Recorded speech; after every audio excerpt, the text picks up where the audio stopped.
friend. How are you? Well, you keep trying to kill Felix, so... He's just in fantasy grounds using the werewolf to attack Felix. Oh, I guess I could, join that campaign. I came back I down should probably after open Sirenscape. I came back down after talking to the people, and I was like, "The fuck is Megan doing in Fantasy Grounds already?" And then Sim's like, "She's been in there since like 4:45."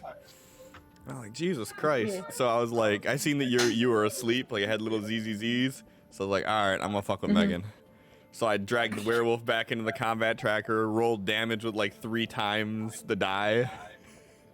Nice. I mean, I watched, like, the shadow die bounce across the screen a couple different times, and I was like, what is this man doing? Oh no, that's when I was actually testing something that you can't see. Okay. Yeah, no, I happened to just have everything up while I was taking my notes. She only has 14 pages of notes. Why are you watching an ad? What's up, Heathcliff? Why are you watching an ad? I'm quiet? Am I? Statistically, I'm not quiet. Compared to Megan, well, I mean... That's normal. Most people are quiet compared to Megan. Let me see, what do I got here? You guys are mean. Love you, Megan.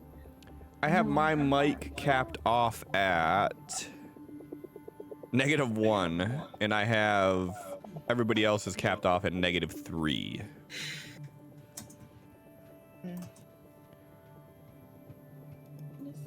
I don't know why, but I need to be on stream with a beanie. The fuck?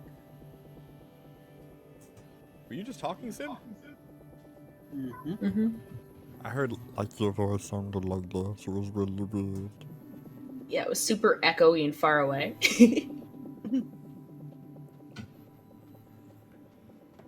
Oh man, I like as soon as I got off work, I had these people come by. Like so the storm that we had on Tuesday. It put apparently it blew one of my shingles off of my garage, and now I have water in my garage. And it just so happened that yesterday someone came by about doing roofing in the neighborhood. So I was like, all right, yeah, I'll talk to your people. So they came by at 4 o'clock, like on the dot, they were here. So like I was working, and then I went and talked to these people. And then when they were doing measurements and whatnot, like I was finishing up work, and then I dealt with them until like 6:45. So I've had like no break today. Yeesh. Yeah.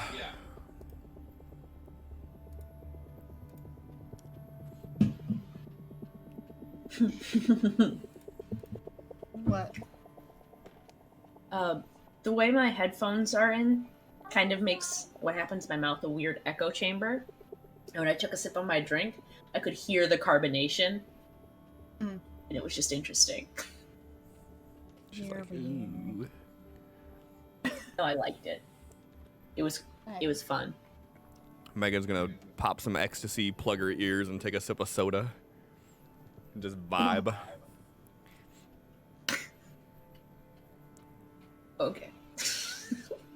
Sure. Never done ecstasy, I assume. No.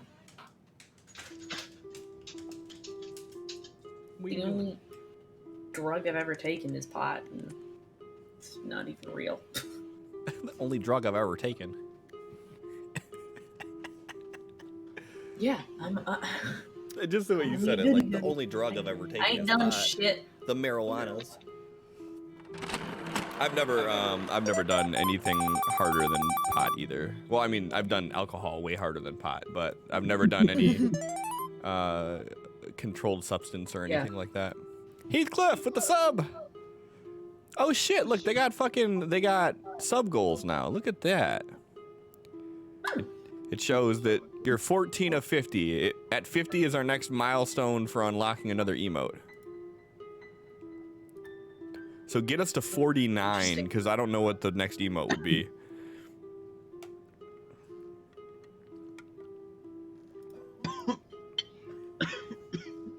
Breathe it Please stop dying. You got some of that green sauce, huh? That green sauce is good. Cholula hot sauce makes a green sauce. It's so fucking good. Oh, that's Mhm. good. I just bought a bottle of that We did not too too. long ago. Brittany made rice and beans, and then she did some chicken that she did with Perny seasoning. So it's like all like Puerto Rican seasonings and shit like that. And yeah, and the green sauce just tastes so good with it.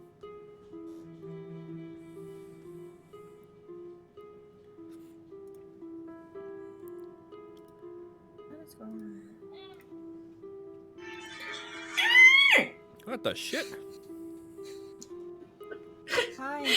I accidentally pressed a button on my phone and it started playing noises and I wasn't ready. I wasn't ready for your reaction to that shit. I wasn't Dude. ready for you to not be ready. Do I sound better now? Yes. Okay. I unplugged my camera and moved it to my left screen. And apparently when I did that, I was like, oh, this is your new mic. I think... Why do... I don't know. You like my camera situation I got going on here? Yeah. I was looking at that earlier. I was so tired of having I've spoiled myself with having decent quality webcam, right?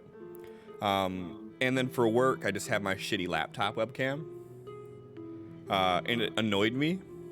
So I used my other, like I bought a camera for Brittany to use, and then she never used it.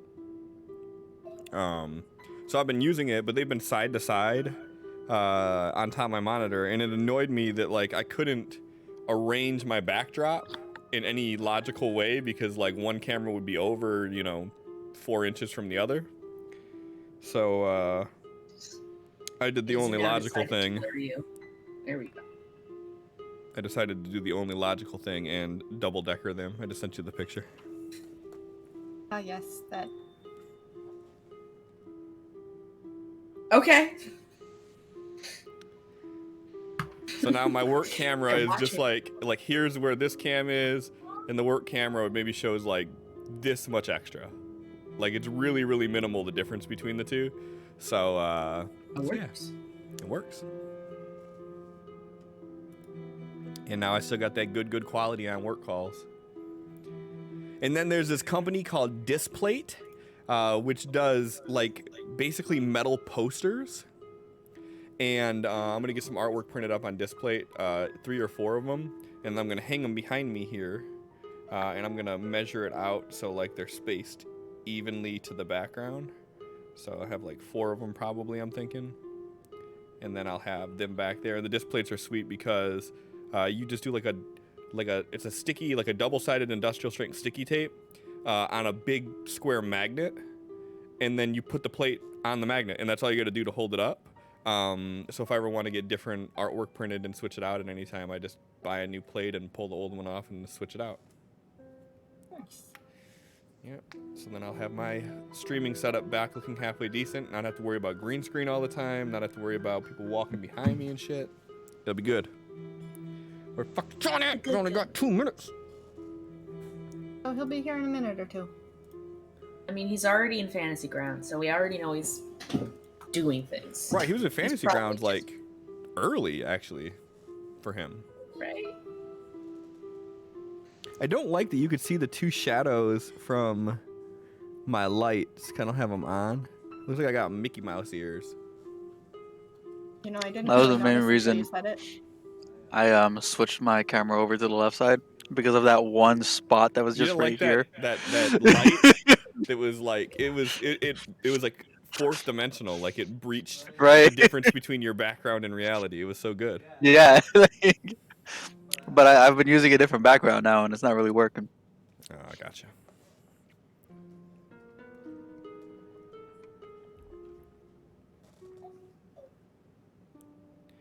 Joe Nathan, where are you?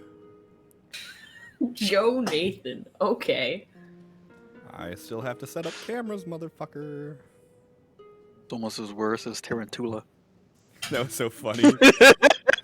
Yeah, a gun in Destiny called Tarantula, and Sid's like Tarantula. And I was like, what the fuck are you talking? Are you trying to say tarantula? He goes, that's not how tarantula is spelled. He's like, hold on a second. He pulls out his phone. He's like, all right, it's tarantula. Why is tarantula spelled so fucking simple? It's like, hey, I don't know. I feel like tarantula should have some fuckery in it. Should have 8 arbitrary letters somewhere. English got me all fucked up. Trying to read shit. Megan's screen froze and she's looking. Oh my god. She didn't freeze on my end. That's the funny thing. If someone's screen freezes on anyone's end, if you hover over them, the 3 dots that appear on the bottom right, you can pause them, then play them again. I will keep that noted. For some reason, when I highlight over everybody, it's showing... Oh, it must be just when you're talking. John, say something. Gotta unmute first. That works. That works. Yeah, when I highlight over your frame, it's yellow. But then when you start talking, it turns green. But like, I didn't recognize the correlation between the two at first, and I'm like, why are they yellow and then some are green? Shut up. It's been a long day. Yep. I don't need this shit. You have a friend who goes by Joe Nathan? Is their name Jonathan and they go by Joe Nathan just to be like ironic or whatever? They can do that pretentious thing, right? No, excuse me, it's Joe Nathan. Okay, thank you. Like, oh, so sorry. Did you not notice the hyphen? Like, oh my fucking god.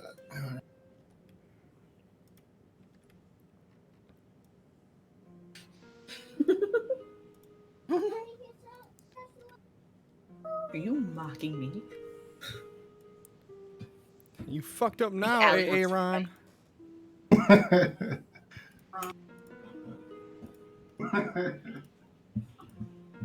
Oh my god, Gilded is all kinds of messed up for me right now. I think that was stop someone echoing. I don't think that was you necessarily. No, you're on like a minute delay again. That's good. Just gonna have to roll with it. Hey everybody. Happy Friday Eve. Welcome to Las Vegas. This is episode 28. You knew that. I knew that. Of course I did. Yeah. So Heathcliff, thanks for the sub.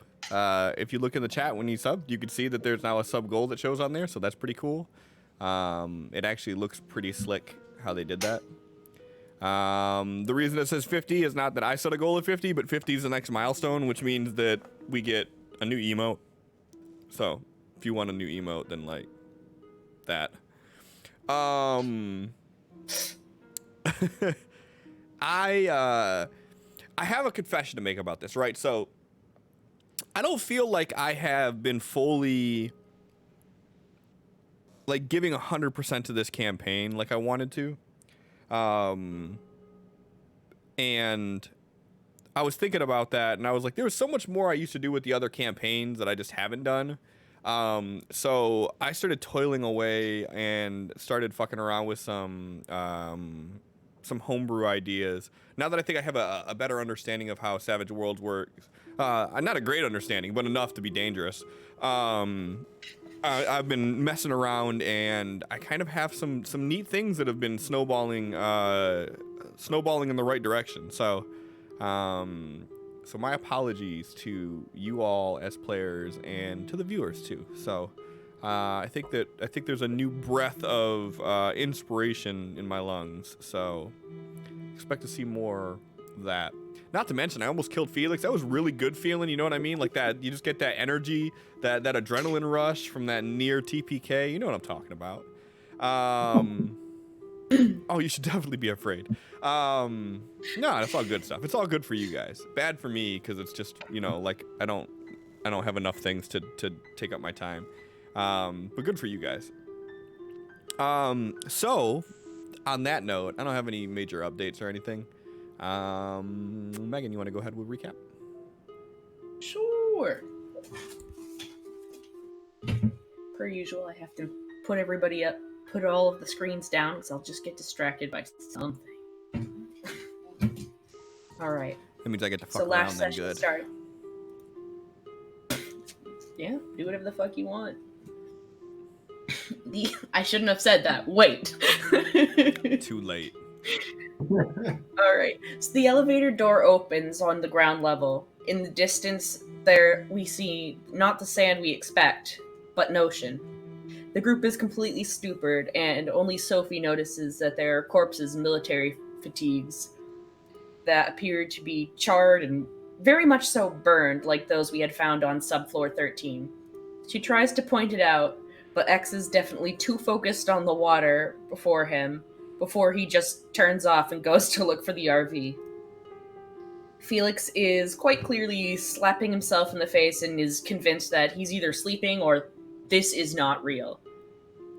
He eventually turns to Sophie and notices that she's been trying to get their attention and points out the corpses to him. Back over towards the RV, X is just seeing water. Water as far as the eye can see as he's getting on the RV. Felix is asking Tal what the hell's going on, and Tal seems to be entranced by the water.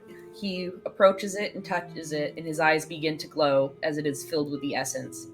He states that he's not quite sure what's going on, and that it seems like we're still on Earth, but maybe also that we crossed worlds. Perhaps transported Area 51 to the Great Garden. To our south is just ocean, and the north looks to have remained the same as when we first arrived here. Checking our phones, we can see that there is no cell service. Hal's trying to tell us we should go over to the RV, but Felix really isn't listening, as he's still definitely convinced this isn't real. He walks up to the water and dips a foot in, blinks, shakes his head, and turns towards the others. As Sophie is the only one to notice that you can still see a neon-esque glow of the city in the distance. Doe and Ava insist that we need to find a way back to the others, and Tal agrees, but is trying to figure out where it all went wrong. How did we fail when we tried so hard and everything seemed to go right? Felix begins to speculate that perhaps the worlds were blended. John Doe 36 agrees and feels that there's a strong essence, but clearly they are not home in the Great Garden. Over to the RV, the remainders go. We arrive to find that X has turned on all electronics, the TV, the radio, etc., but there is no signal, and all that's coming through is dead air. He's pacing back and forth on the RV, speaking out loud, hoping that perhaps Lynn still has some form of a connection and that she can hear us. From what we can see, there is no road to drive on. The ocean has taken it, and only sand to the north. We see no movement of any kind from the buildings or the cargo plane that sits abandoned on the runway.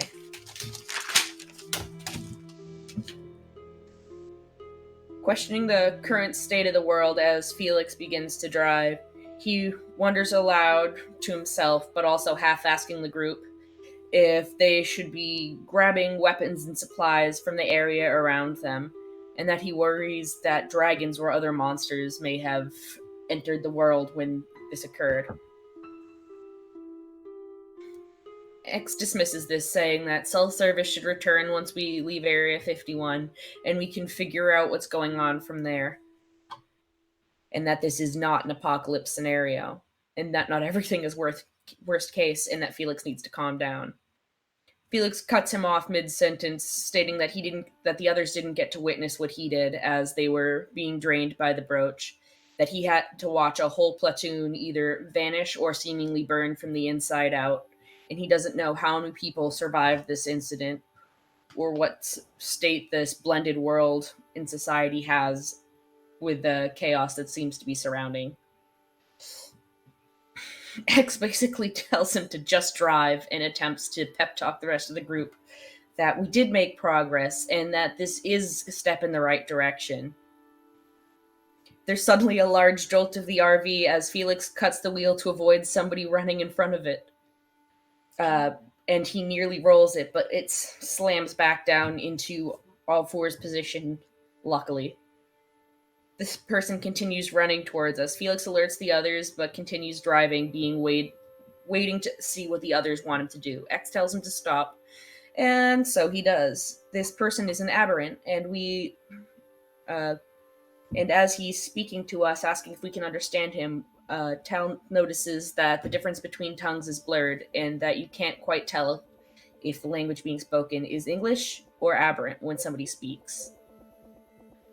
This stranger seems to have just arrived from the Great Garden. X invites him in the RV, and there are lots of questions to be had from going in both directions.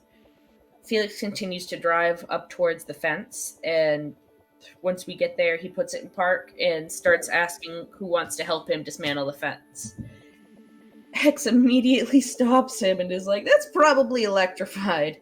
So X and Tal get off the RV and prepare to blow a hole in it. Just before the spell is cast, X notices a sign that reads that there are live explosives beyond this point. X stops Tal and has Felix back up the RV, and he and Tal back up before casting the spell at a distance.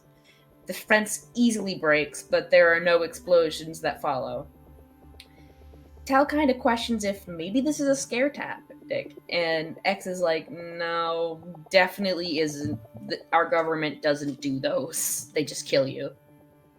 X talks to the group as a whole on the RV about what they've seen, what the sign says, and this triggers a memory for Sophie, as she recalls that Area 51 is completely surrounded by a minefield, as she has read in an article at some point.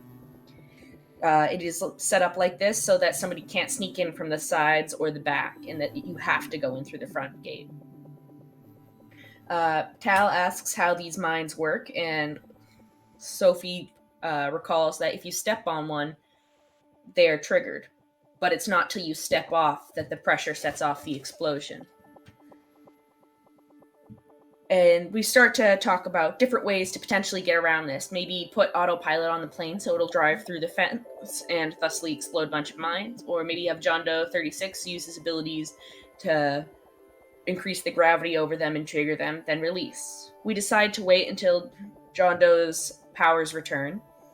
So Felix drives the RV over to the cargo plane and parks it. To kill time, he decides to check it out, see what's on there. Echo joins him while the others stay on the RV, and X begins cooking a meal. So when Echo and Felix got on the plane, it is chock full of crates, wooden crates. Felix busts into his toolkit, pulls out a flat bar, and starts to crack open some of these crates out of curiosity. There are large black cases in them, like 3 in each, that are about 4 feet by 18-inch boxes that have a combo lock on them. Felix grabs one and states that, since he can't figure out how to open it, maybe one of the others can, because he just wants to know what's inside of it. He continues to bust open crates, and he finds things like a rocket and a housing unit, but he knows that it doesn't have the explosive payload in it. And as they're continuing to bust open crates, they start to hear loud thuds. Felix gestures to Echo, and he goes to investigate, and Echo reluctantly follows. They sneak their way towards the sound and find that these bangs that are very loud, coming from the front of the cargo hold, are coming from within a crate. Felix looks to Echo, and she immediately starts shaking her head no. Felix whispers, "But what if it's an aberrant in there?" And she reluctantly, again, agrees, "Fine, open it." And so he does. Out of this crate bursts a large being that Felix narrowly dodges out of the way of as this feral figure begins swinging at him. Quickly, it becomes clear that this is a werewolf. As combat begins, Felix quickly raises his Uzi from his side and starts to fire at the thing. But it doesn't seem phased at all, as it growls at him and approaches. He starts to move backwards towards Echo as he's saying, "We need to get the fuck out of here." Echo doesn't say a word, and she just begins to bolt, and it lunges at her. Felix moves into the way to protect her and manages to block it as she sprints away. But the frustrated creature lashes out, missing twice, but then striking true, raking its claws through Felix's chest. And as it does, Felix makes one last swing at it. But even though he makes connection, it seems to be unfazed, as pain envelops Felix and he falls, blacking out, slowly seeing Echo running off in the distance as the werewolf begins to chase her. Outside, the crew sees a bloodied Echo sprinting towards them. Tal immediately gets up and bolts out of the RV, asking her what's going on as he teleports her to him. Echo basically just keeps screaming that they need to run. X comes out of the RV and makes Echo invisible so that she can easily get away from whatever the hell's going on. And Sophie joins the others outside, where she questions, "Where's Felix?" Echo doesn't really answer the question, but is just like, "We gotta go!" Sophie pulls the invisible Echo into the RV, where she finally managed to yell that there's a werewolf. Upon hearing this, the gang immediately readies themselves for the incoming danger as it starts to exit the plane. Tal knows that only silver can harm it, as it regenerates itself fast, and he alerts X to this, who only has a silver ring, which isn't much of a weapon. Tal puts protection and deflection on himself and X while Sophie tries to calm Echo down, while Echo is explaining that there's no way that they can win this. X drops the invisibility on Echo and tries to cast an additional spell, but it fails badly and he hurts himself. And the crackling of electricity in the flash of light gets the attention of the werewolf, which turns its head and charges at Tal and X. Sophie sees this and tries to get the guys to get on the RV, but they won't leave Felix behind and tell her to get behind the wheel and prepare herself to drive. As she does so, she manages to boost their spells as X just charges straight at the thing, and Tal sends a double of himself onto the plane to get Felix while trying to stun the werewolf. Doesn't work out well. So the werewolf is attacking X, but luckily the buffs spare him from major injury. Mirrored Tal shortly returns, assisting a very bloodied Felix off of the plane, and Tal has the mirrored image of himself heal Felix. As he begins to heal and slowly starts to realize what's happening before him, he sees X parrying the attacks of this thing and lets out a scream, and flaming hands seem to spiral up from the ground and grab the ankles of this thing. It shakes it off, but off this power that Felix didn't even intentionally cast, as he's not used to the essence that is now surrounding him. The werewolf manages to free itself, but is certainly distracted. Felix starts to run over and tries to grab X and pull him to run away with him, but X doesn't allow him to, and just yells at Felix to get out of here. Felix is basically just, "Not without you, asshole!" And he continues moving past X, but turns around, drawing his Uzi on the werewolf. Seeing this, the werewolf decides to chase Felix down, who manages to block the attacks while X runs up and tries to throw sand in the thing's eyes. Unfortunately, this misses, but Mirror Tal moves in quickly and teleports the werewolf a large distance away while the guys scramble onto the RV. Sophie starts driving towards the hole we had made in the fence, and although the werewolf initially begins to give chase, it quickly decides to run off towards the south. Once we get to the hole in the fence, Tal steps off and sends his double into the field. There's a few explosions, and then the double is gone. He summons another helper. Again, boom, gone. And again, boom, gone. And this only gets about 30 feet of progress, so we have no dice on trying to see if there is some sort of a smaller distance where these mines are, and it's not actually the whole length like we thought it was.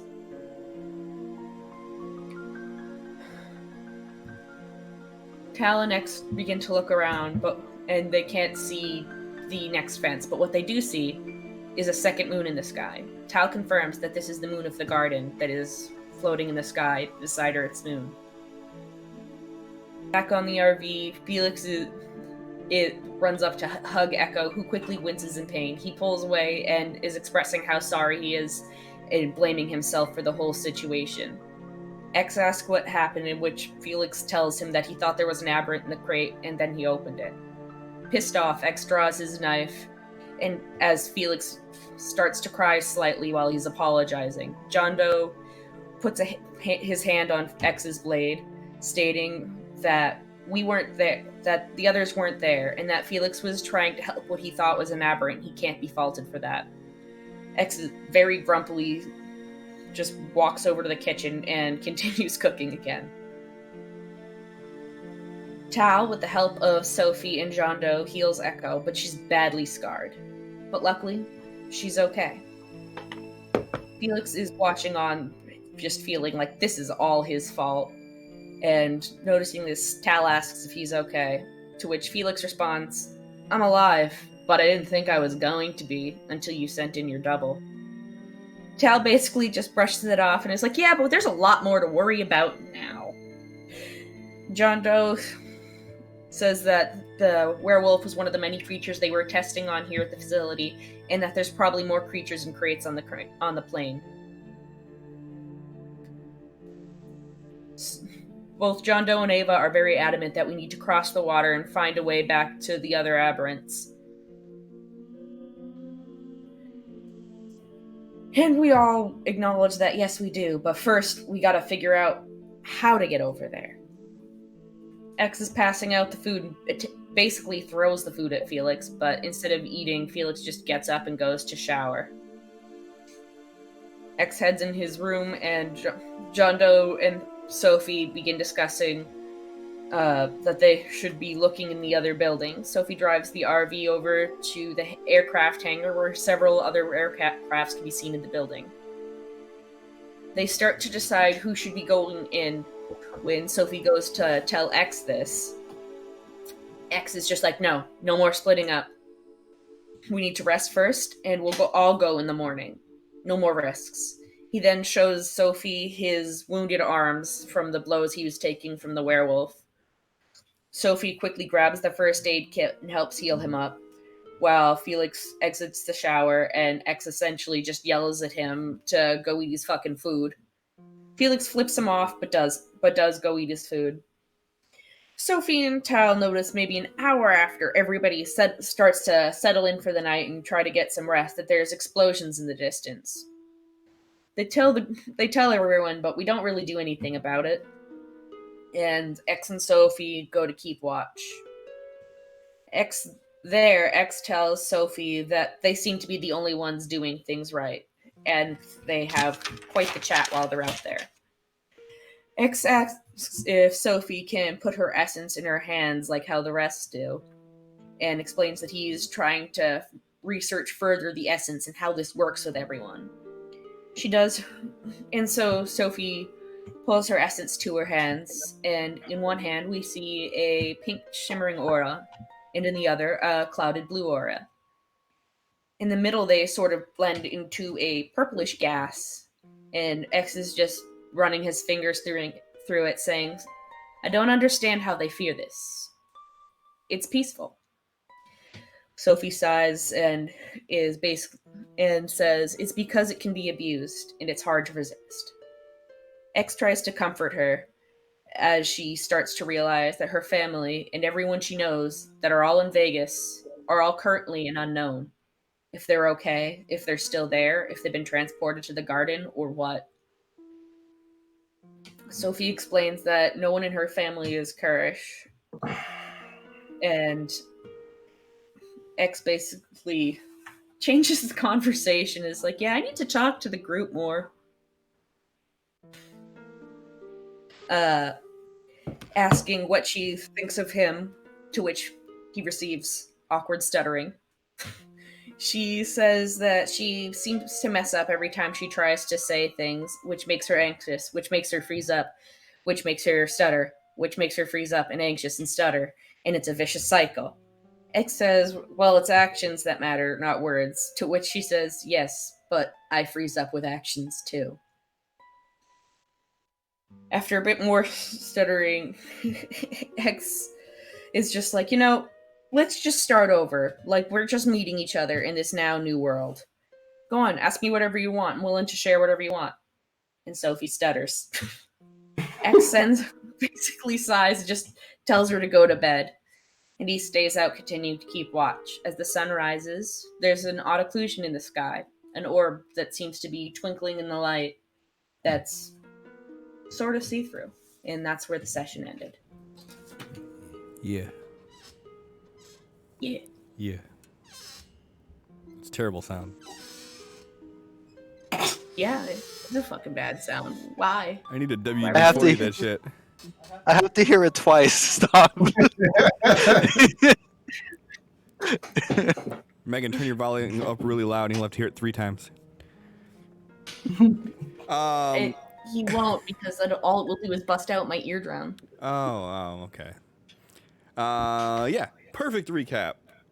Meticulous recap, even. So yeah.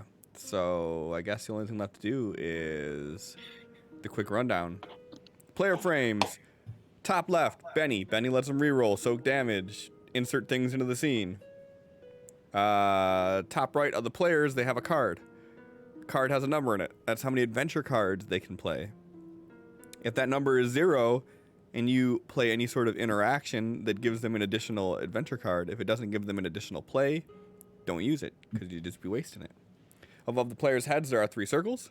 Those circles represent wounds. If there are any red circles, they have wounds. Nobody currently has wounds.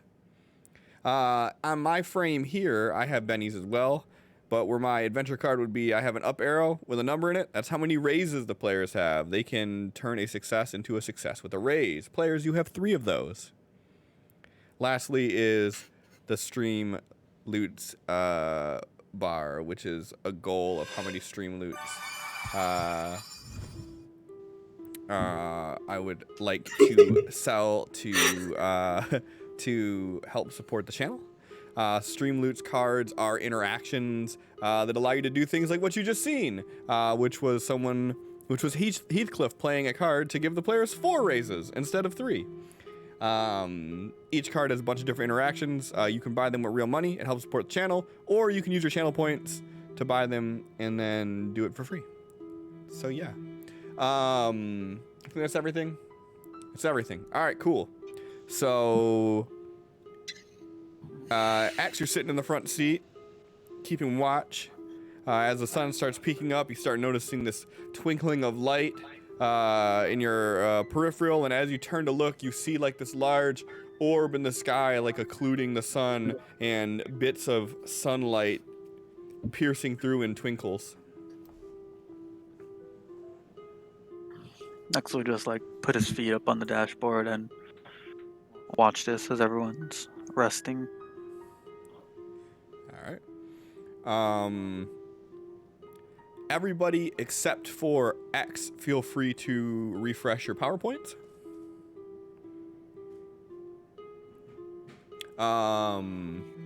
So yeah, so X, as you're watching the sun go up in the sky, the higher it raises into the air, the more of this occlusion that you're seeing, and you still have no idea what this thing is, except for a giant orb that's twinkling.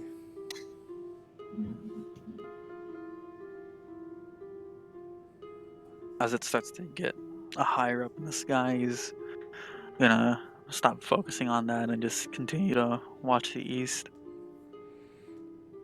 Yeah, and it's uneventful.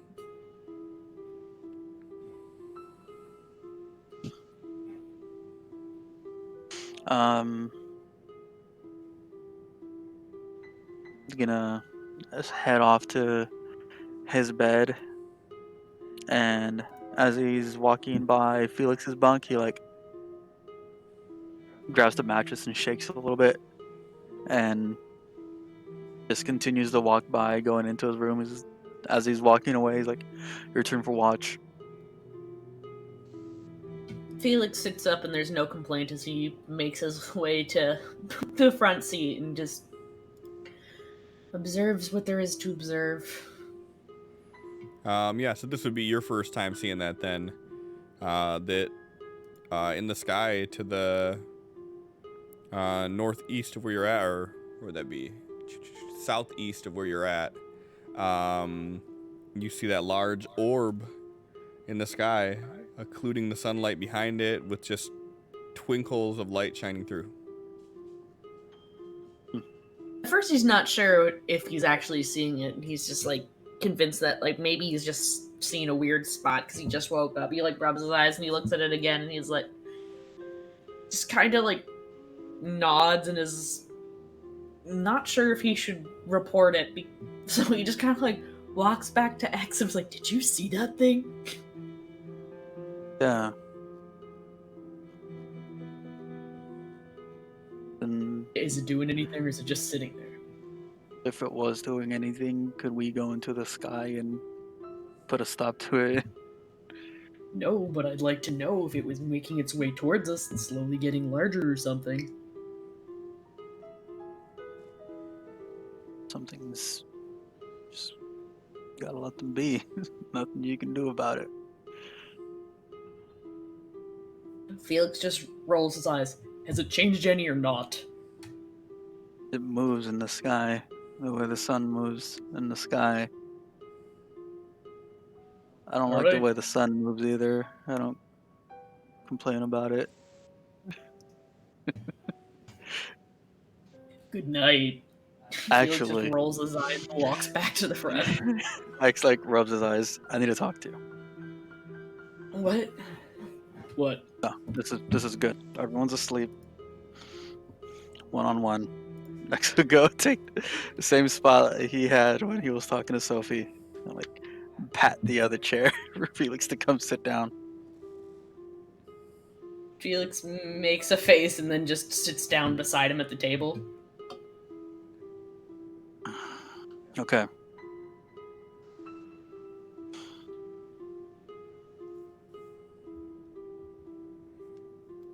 First off, I'm sorry if anything I say comes across like I'm being an asshole right now. That's not what I'm trying to do. I'm trying to restart everything, start fresh. Okay.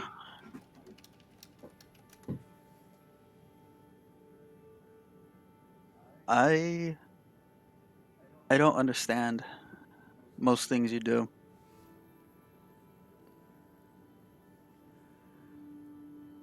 You say That's fair. you care for everyone here, you want to protect us, help us. I get that to an extent.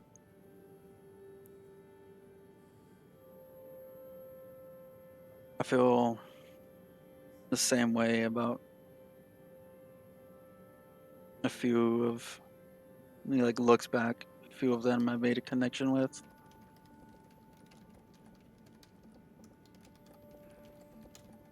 I still don't, even after your explanation in the desert, understand your need to do it for people that you just met.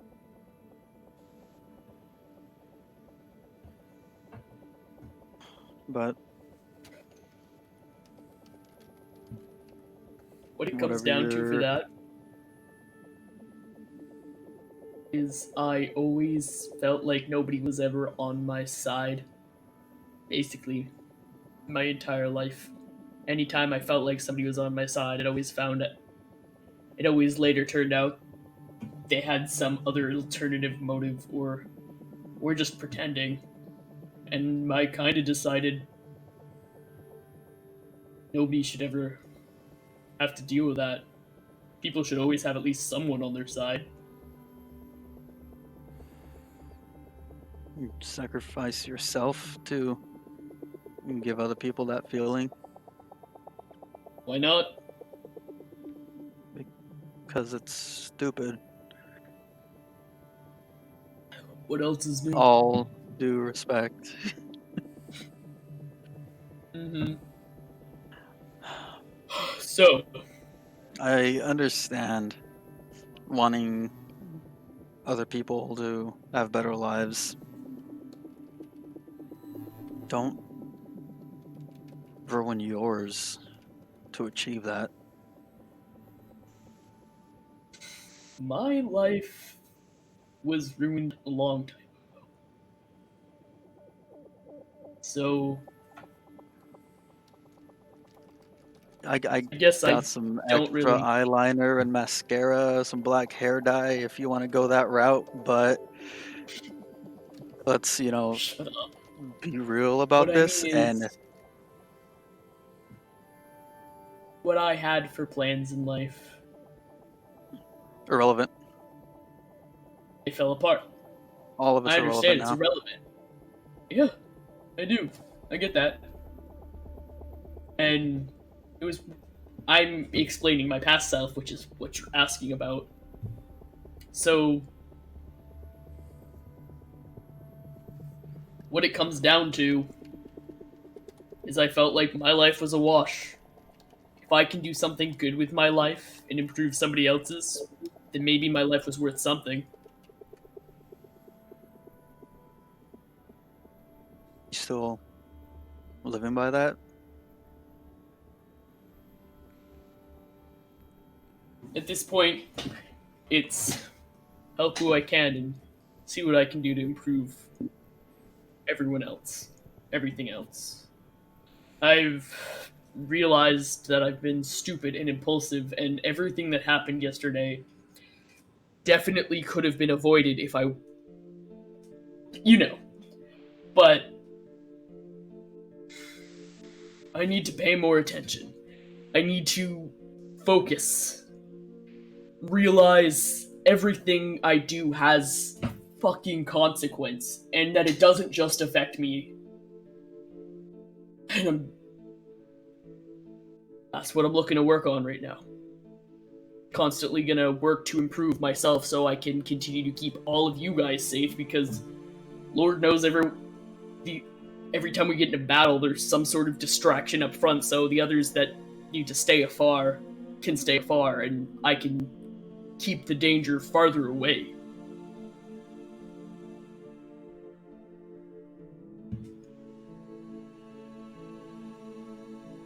I like where you're going with this. I'm willing to help any way I can. But instead of looking for ways we can better handle each other in some kind of situation like that, let's try to work on avoiding that situation altogether. Oh, absolutely. Definitely 100% am agreeing with that. Yesterday was not a good day for me. At all. Your first instincts are to help people, and you thought someone needed help. I'm assuming. Yeah. And I no thought- one can blame you for that. Felix just looks confused as he looks around and then looks back at X. X has the most awkward face right now, just staring you in the eyes, just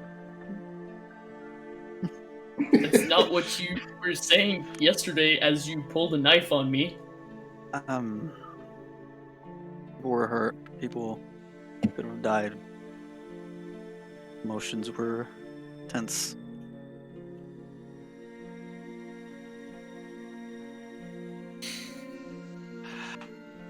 Look, I don't see us as friends, but I told this to Sophie last night. This is a new world. Let's start anew. Maybe if we work together from the beginning, listen to each other, help each other more, that can change.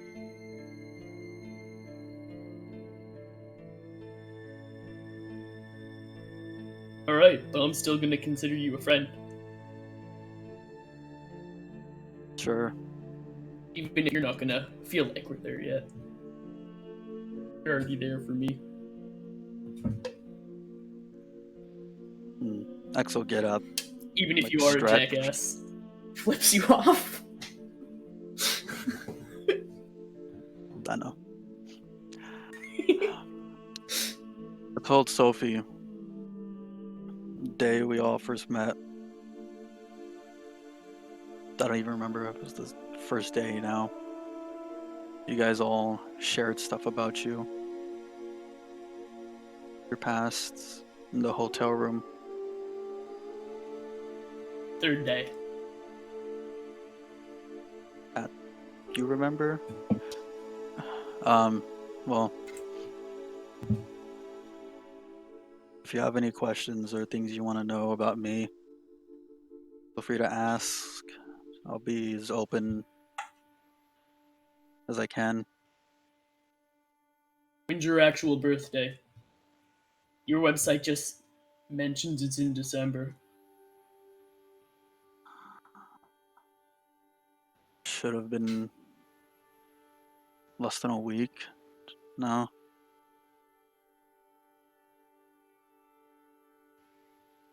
Alright. Before everything went to fucking shit, I was gonna try to do something, because everything there was like... Seemed like you had never had a good birthday. I wanted to try, but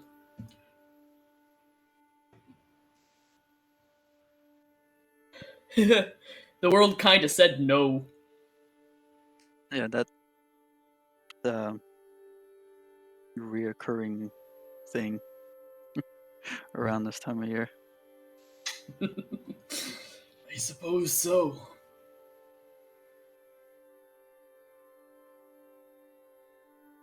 I'm gonna get some rest. Yeah, It's like walks go to over sleep, to you bud. and like pats you on the shoulder. Soft punch. It's just like, no. And walks to his room. And around this time, the group of aberrant and everything that have been bunking in there, kind of cramming into the quarters, due to everybody walking back and forth, they're starting to wake up.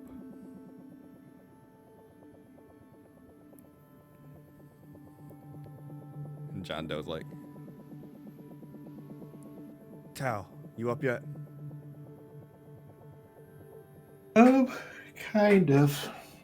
I need to have my hero juice. Felix smiles, gets up, and starts making both coffee and hot chocolate. What's going on? There's a weird sparkly orb in the sky. Ooh. He hops up out of his bed and runs over to look. Yeah, you see that too. So, giant orb. From the way it looks right now, it's probably 20 times the scale of what the sun is in the sky. And it's just kind of hovering in place in the southeastern sky towards like Vegas. Is there something that would be familiar to him from the garden, or can he roll something to see if he can figure out what it is? If not, you could give me an academic roll. You could give me a smarts roll, or you could give me a spell casting roll, but each one will reveal something different.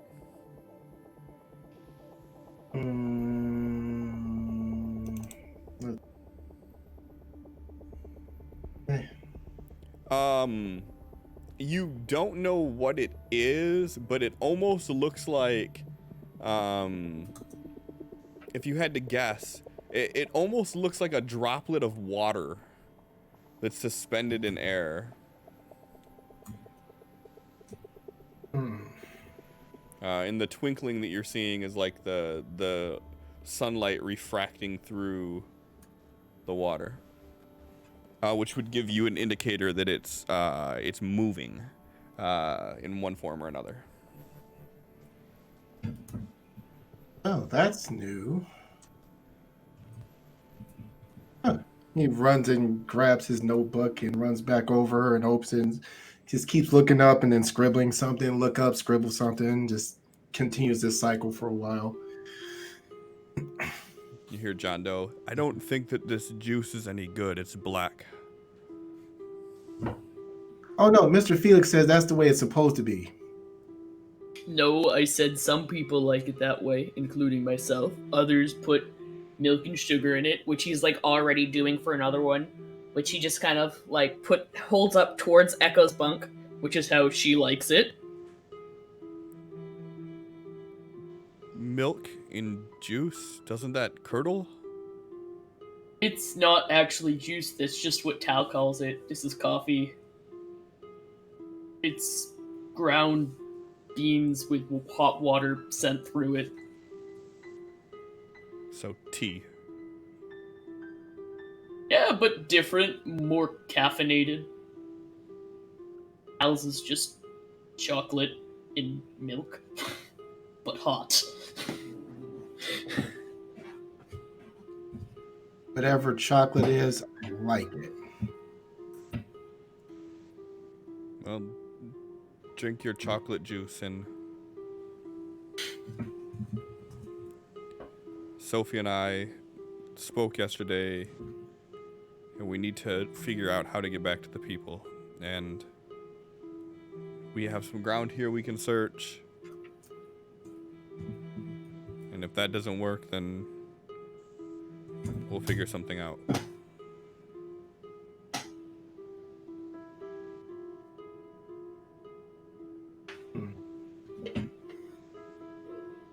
But we all drive around in the RV here, or should we like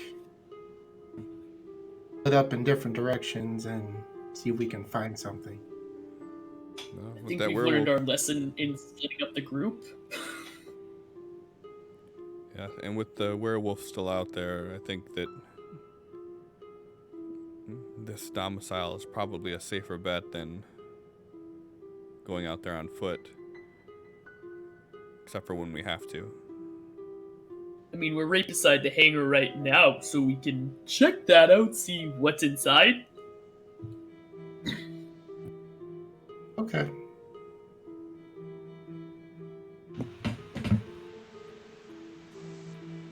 All right, then let's go.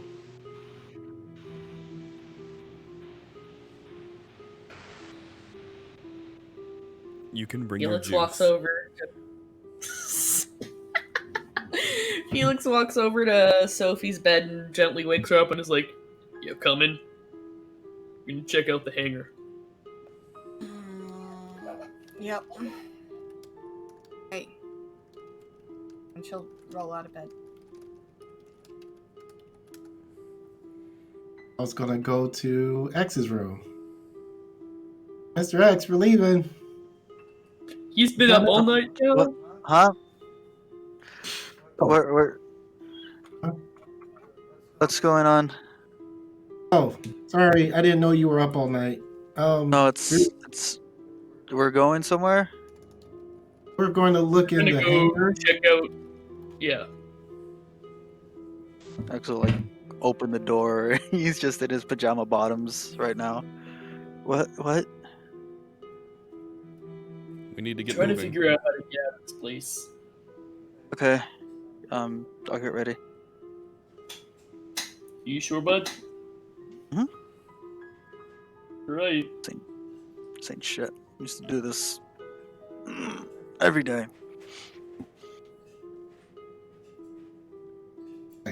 It ain't shit.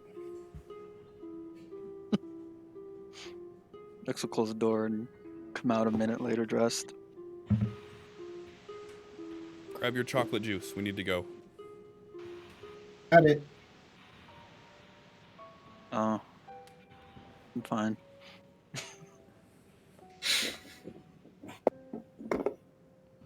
All right, and everybody gets up ready, and what's the game plan?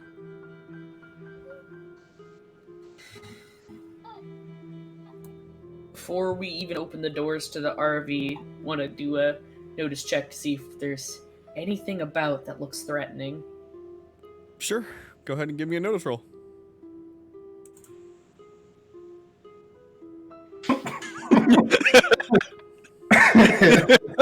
It's out. You shouldn't allow me to do those! The werewolf standing right in front of it.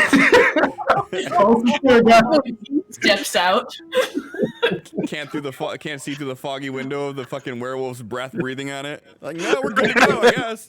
It's real foggy on this side of the RV. If Felix opens the door, you just hear a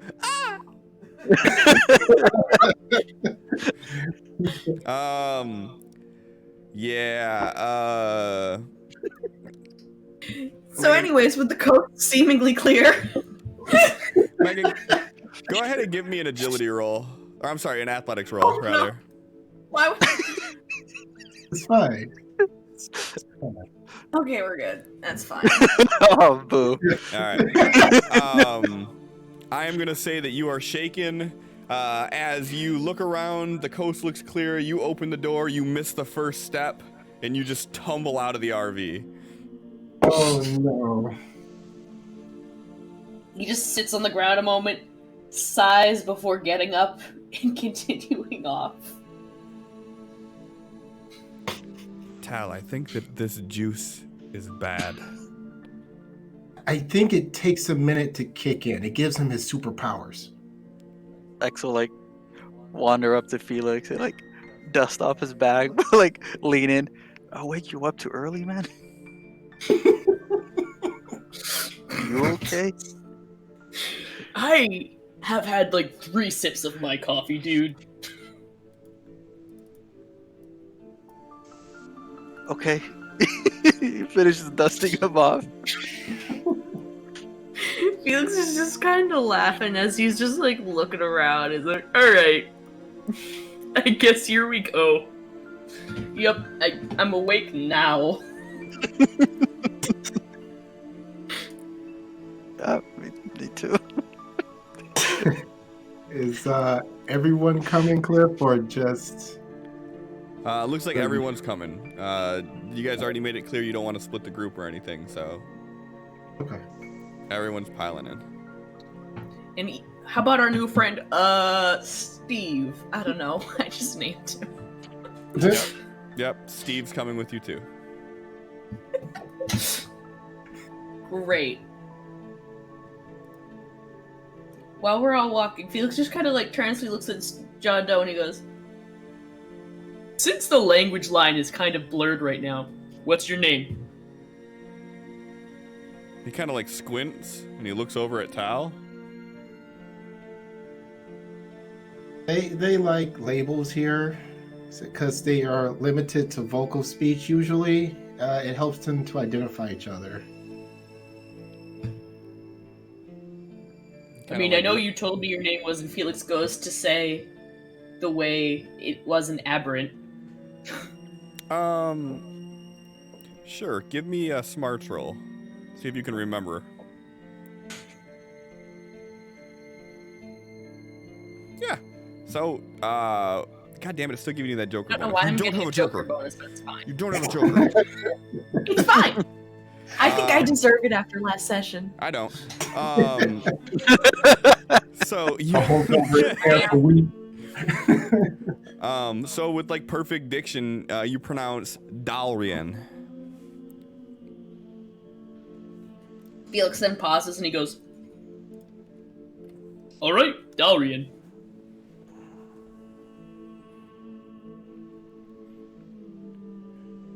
And yeah.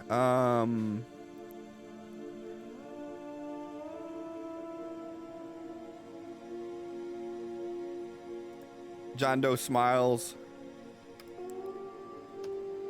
and he goes, "I'm surprised you remembered that."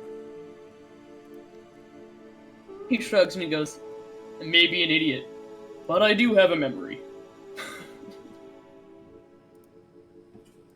I thought all humans had memories. It was a figure of speech where Yeah, I more lacked room. in regular intelligence. I remember shit pretty well. There's more room for memory because there's not much up there to take up the space. Did he have an X accident? gets shoved.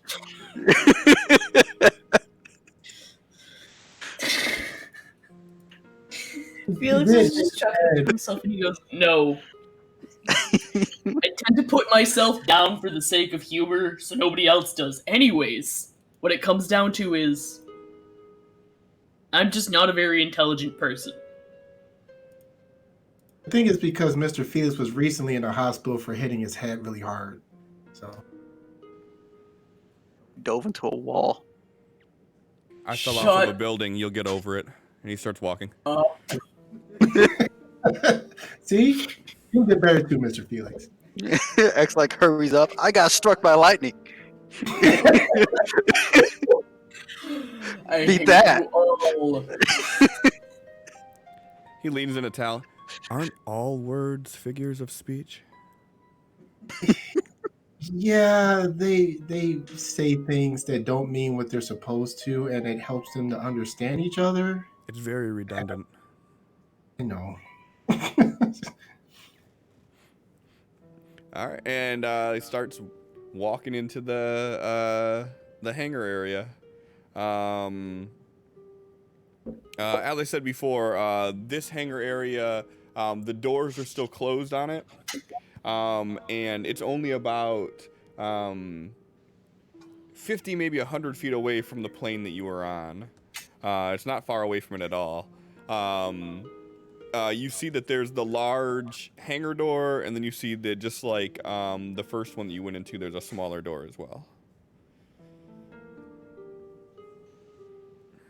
Okay. And the bigger door is locked. It's closed? X is gonna try the smaller one first. If the group wants to try to pull open the hangar doors, by all means. Yeah, as you walk up to it, you notice the same type of keypad that the other one had, with the card reader and shit on it. Seeing if my card still works. Okay.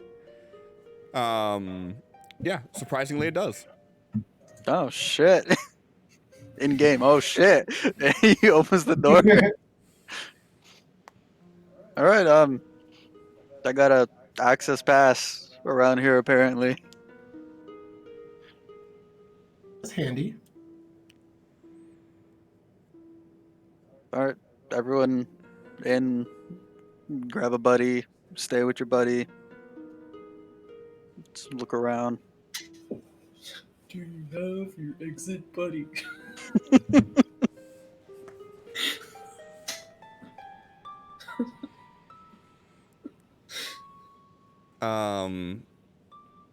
So are you guys breaking off into pairs? I'm assuming it's a pretty big hangar. Oh yeah, If it's an aircraft hangar. Yeah, it's huge. Is it like, are there rooms in part of it, or is it just a big empty space? Man, you can go ahead and give me a notice roll.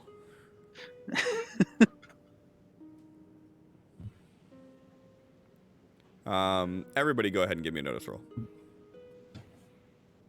Just because I'm assuming that you guys are going to be sharing what you see regardless if one person doesn't see it, so. Cool. 5, 6, 11, 12, 13, 14, 15, 16 divided by 4 is 4. So you can see from the area that you're in right now that there are still a bunch of aircrafts in here. And from where you're standing at this entrance, you can see further down the back of the hangar that there's another partitioned area that looks like an office space, maybe. That it has probably 8 to 10 foot ceiling that you can see the top of the ceiling, and you can still see over it from the top of the hangar. So this is like a partitioned area built into it, and you can see that there are still aircraft to your right, more in alignment with the large hangar door.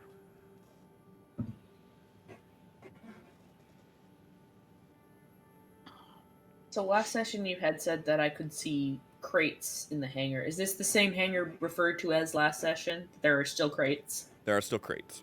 Yeah, the area that you could see from inside of the RV was like the window area on the top of the big hangar door.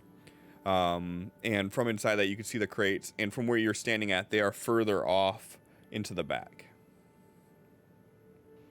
Those were the types of crates that the werewolf was in, but there was also some explosives and black cases of sorts.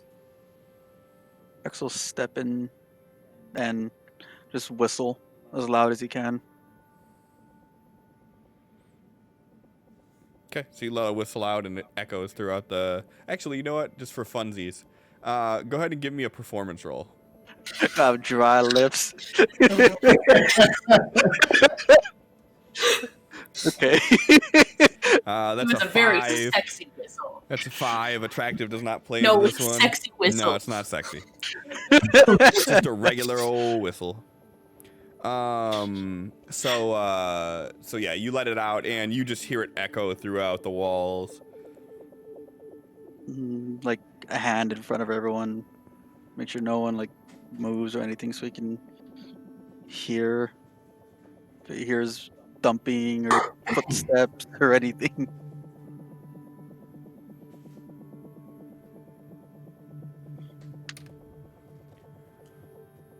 Yep. So you wait a minute and you don't hear any response other than your own whistle echoing back at you. Okay.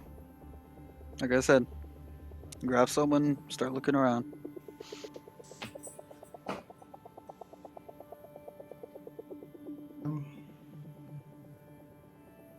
Who am Felix I just to- pairs off with whoever's closest to him. Sure. I mean, I don't assume you guys are going too far from one another in general, so the pairing is irrelevant. All right, so you start wandering around, and as you're maneuvering through, you can see that there are a lot of like vehicles still in here. So there are some airplanes. You still see there's some jeeps, and then there's a lot of the crates. And on the opposite side, far side of where you came in from, there are much larger crates than the ones that you were looking through on the plane, Felix.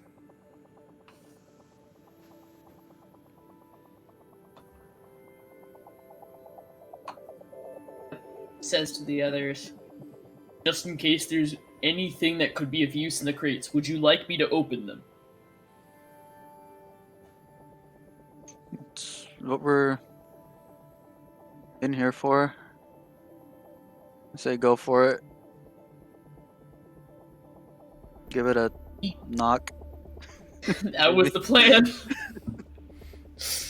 Oh, that was definitely the plan. I don't want to... Yeah, that was bad. Aggressive, don't open it. What was What? that? If it sounds aggressive, don't open it. Good advice. Seems like a good note there, Soph. Wow. He reaches into his toolkit and he grabs his flat bar and he walks over to a crate and he starts to try to bust it open. He reaches into his cool kit. Did I actually flub my word and say cool kit instead of toolkit? Nah, you didn't flub anything. You said it exactly like you wanted to. That cool motherfucking kid. Go ahead and give me an athletics roll, please, Flat.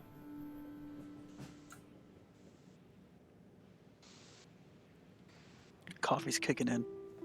You know what's not kicking in is the shaking. Shouldn't he be rolling that with like a -1 because of shaking? Why was I shaking? Because you fucking flipped off of the bus, homie. Okay, okay. Well, if you can go ahead and take that -1 and know it's a 10. You're okay.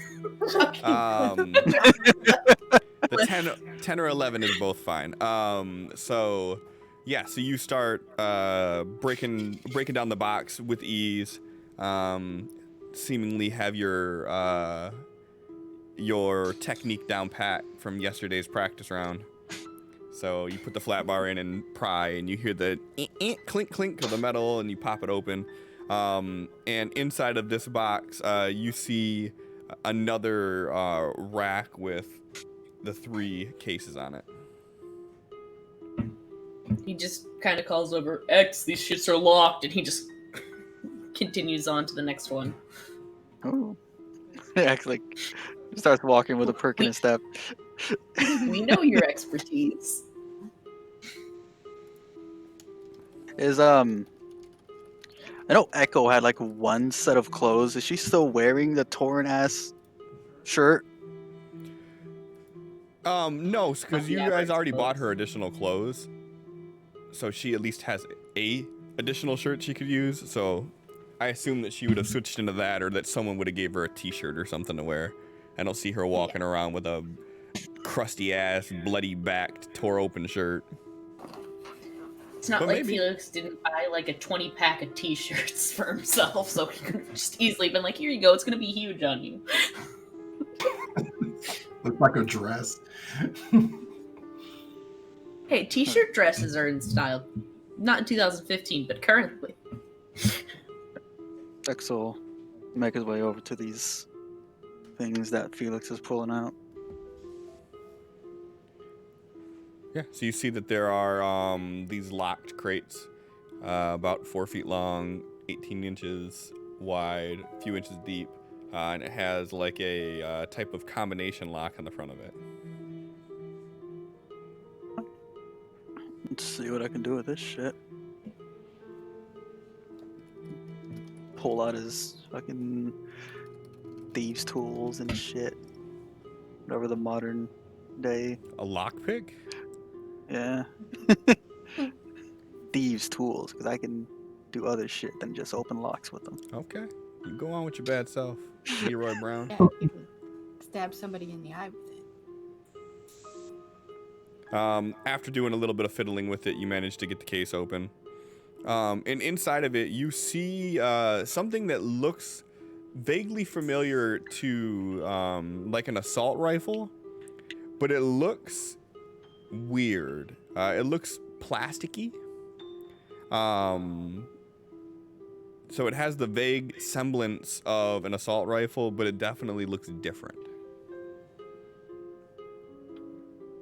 X will like hold it up as Felix is prying open the other case.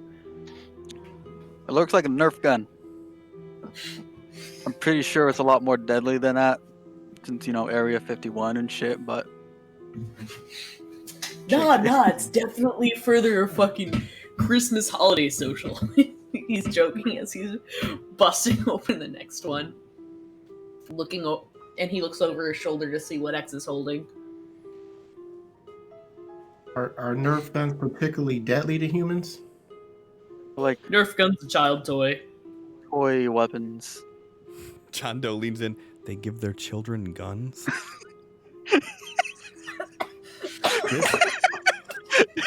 This is why the humans that...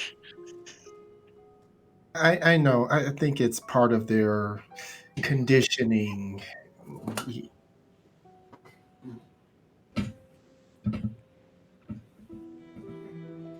Well, why would there be child's toys here? I don't That think it's an I was just doing is actual... called sarcasm. I'm saying it looks like it. It's probably not the same thing. Well, does Points any- at the same- ceiling. Pull the trigger. Find out. Axel, like, put it back in the case, close it, and lock it. I'm trying so hard. does nobody know anything about guns here? Felix just kind of chuckles as he's walking over. He goes, I know a bit. But we shouldn't start messing with the spoils until we clear out the entire warehouse. Yeah, but figuring out what it is, if it's useful, if there's more, we should all have one. Yeah, You know.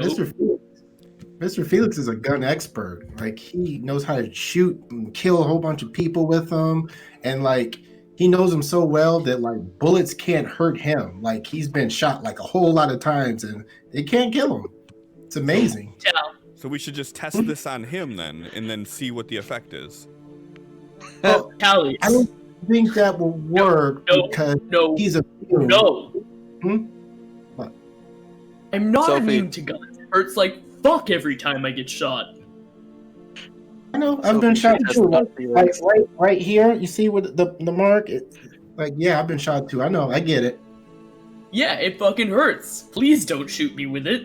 No, I'm not immune, and I'm not an expert on guns, but I do know a good bit. What quantity of measurement is fuck, and how do we know how to establish the length of the hurt from that? It seems to change every time they use it. I'm not sure. I've been trying to chronicle fuck, but it's all over the place. Felix, I don't understand your words sometimes. I'm sorry. Okay. Although I don't know an excessive amount about guns, I know enough to get by. There's a chance that I could know what this is, but I'm far from an expert, and so there's also a good chance that I have no idea what it is. But it couldn't hurt to have me look, considering I have a foundation of knowledge. I understood everything. Did you? I did. So, Okay. give him the Nerf gun. Yes.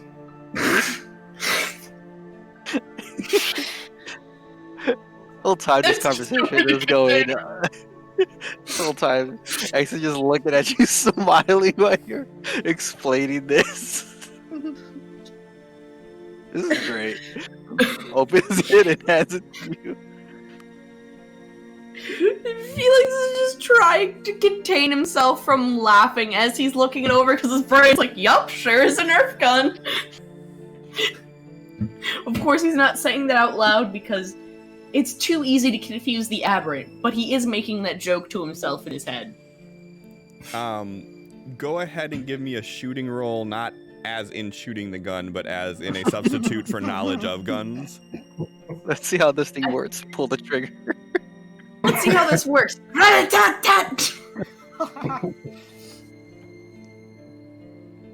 All right, there we go. I switched your shaken to fatigued, so it actually did the penalty that it's supposed to. So, what is Felix doing to see what this thing is? He's looking over to check out the size of it, if it has a buttstock so he knows just how much recoil it's supposed to have, if there's a section for a magazine, what sort of sighting it would have, anything that would give him a guess of a caliber. If there's a magazine in it, he would check to see what size the bullets were. Give me an electronics roll. We don't do that. Oh, no. Fucking broke it. Don't want to get shot. So, As somebody who knows guns, he's definitely making sure it's not pointing towards anyone. okay, so that was gonna be my question with this. So, you've got 2 nat 1s now. You're gonna have to take a wound. It's just happening at this point. So, at what point, as you're testing this thing out and you're looking at it, and for all intents and purposes, this is a standard built assault rifle, AR-15, AK-47 type deal, but it's definitely modified. It's very, very light, much lighter than any gun you've ever operated before. To further exasperate the joke that's going on in your mind, it does have the weight probably just barely more than a Nerf gun. It's very, very light. And where you would normally put in the cartridge for the magazine, the piece is the only part of it that's actually feels sort of metallic. And it has a glossy display on the front of it, almost like a phone display. And as you try to pull on it just slightly to see if it'll come loose, you hear a electronic hum, and you feel a spark rather. It's a shark. The gun. shark. That's canon now. It just shoots sharks, Cliff. It's a can. Okay, then you get bit by a shark. You're taking more than one wound though. As you pull it out, you hear this crack noise, this electronic hum, and a spark shoots out, and you get electrocuted from this thing as it falls out of your hand, hits the ground, and breaks. And as it breaks, you hear this psss as this vapor comes out of the area that you separated where the magazine connected to the actual body of the gun. And it has a smell not unlike that of burning wires. Looks like He's puts his hands up and shaking his steps hand. away. That wasn't me. You sure? I'm pretty sure. Okay. Well, don't try to pull out the magazines, because it's gonna zap you.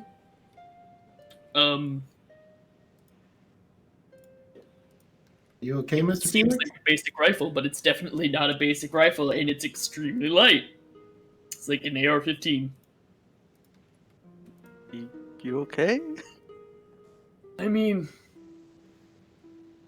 not really. It fucking hurts.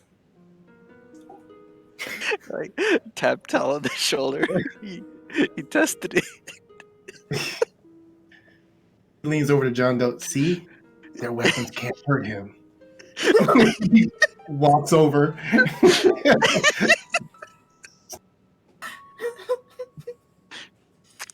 Felix just looks at Tal with the most exhausted, tired of explaining to him look, and he's just like, Please stop trying to convince people that I have extraordinary powers, because I don't. Oh, yeah? Do you want to know how many people that have lived past a werewolf attack? Tal, people with Tal looks extraordinary around. powers do not know they have extraordinary powers. That is true. Keep looking. And he just starts walking away and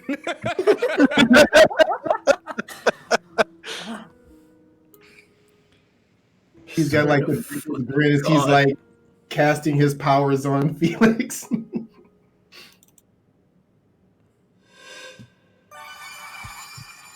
Go. All better.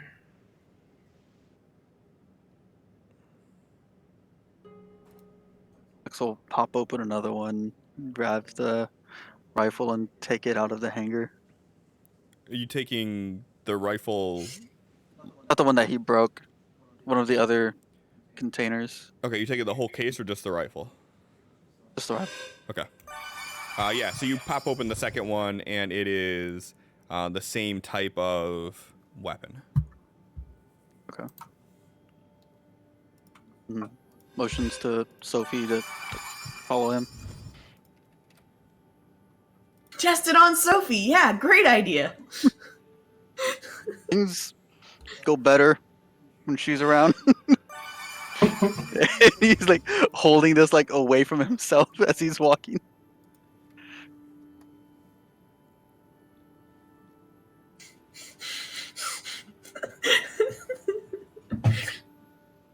Don't worry, you're gonna stand back and just watch me point and fire this thing.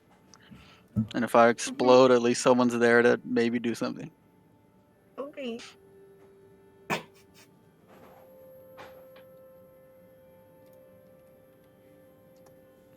So what are you doing? He's just gonna point it off in the desert in some random direction and pull the trigger. Okay, give me a shooting roll. Unskilled.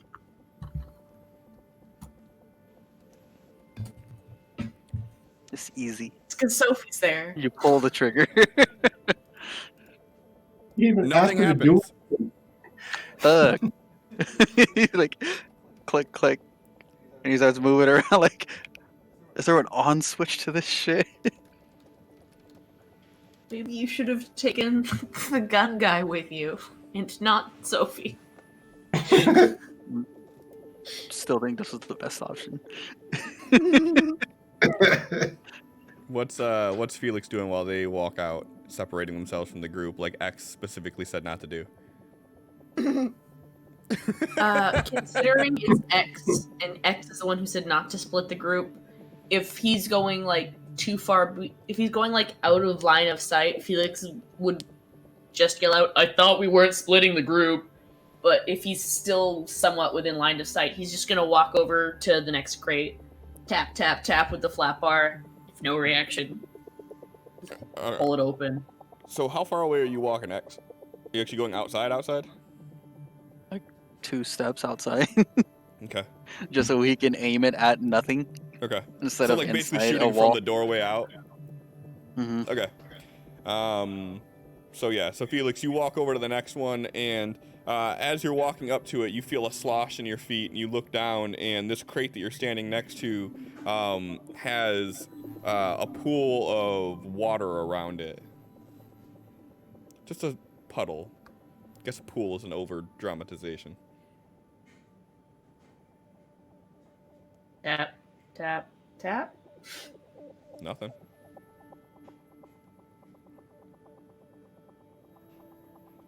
He narrows his eyes at it. He just like turns around and looks for others. Like, do you guys have any like strange wet monsters that don't make noises on your plane? Everything makes noises. Unless it's like a mind-eating amoeba or something, but those are rare. Nope, not opening it. Could be one of the merfolk. What? Could be one of the merfolk.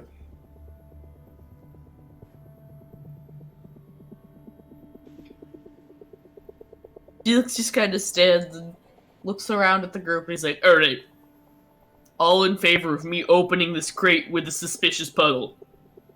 Hand up." Slide it around. You can get it later. What makes the puddle suspicious? It doesn't seem to be doing That anything. there's no other puddles in here.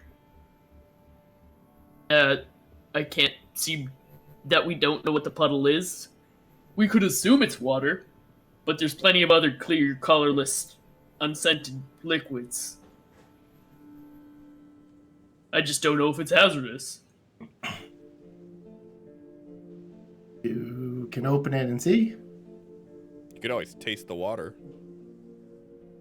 Do it.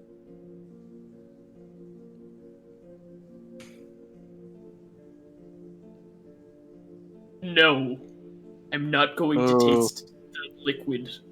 He's bulletproof and he's afraid of water. Then He goes just- to, like he shoves the flat bar in. That happens, and he just like kind of like.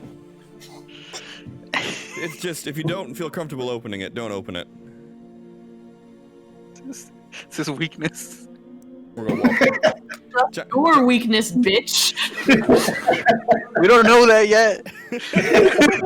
I mean, probably, but we don't know that yet. John Doe walks away and starts looking at some of the other areas nearby. I can do it if you don't want to, Mr. Felix. He walks up to try and grab the crowbar.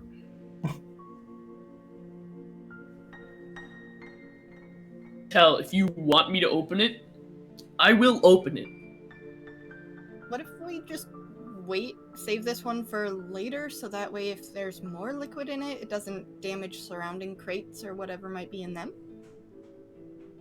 And that's why we have the smart one say things. Moves on to a different crate. If when the rest of the crates were open, did they just kind of all collapse all sides, or did it just the top come off? It's whatever Felix is prying off of it. It's a well-structured crate. It's not like an Acme crate. Like, it's not like you pop open one side and it folds out like a fucking paper mache That's what cube. I was wondering. I'm like, how is the water going everywhere if just the top is open? Okay. Anyways. Well, if Felix hulks it open and just smashes the box accidentally, then, you know, it can happen. He looks pained by this statement as he's continuing to a different crate. Sophie made a suggestion. It's set in stone.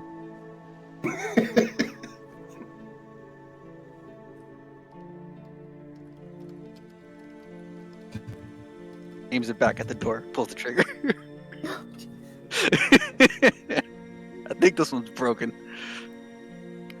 Are you doing Felix, are you not doing anything different? You're just pulling the trigger again? I don't know. Am I doing? I'm assuming that he was like inspecting it this whole time, but I didn't get any other. Give me an electronics roll. Really, the definition of insanity. He's click, click, click. This fucking thing ain't working. Click, click, click. Click, click, click.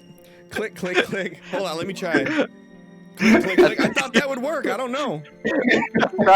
I thought Cliff was gonna tell me to do something different, but when he did, I was like, "Oh, this one's a dud. I just can't do anything with it."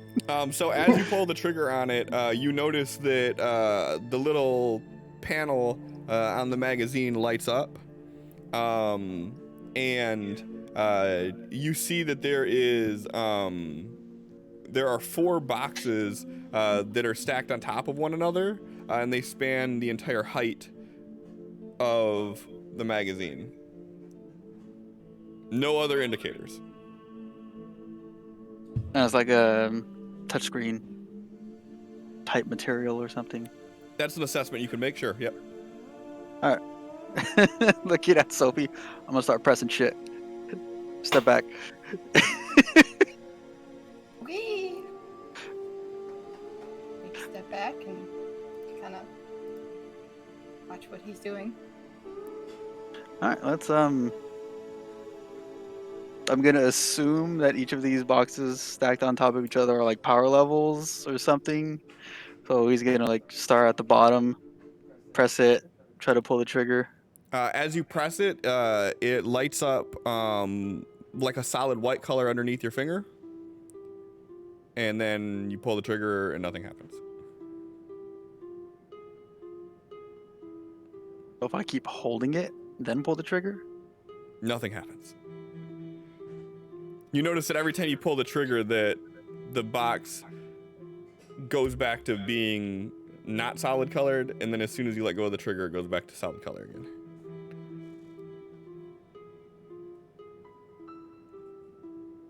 Give me a smarts roll.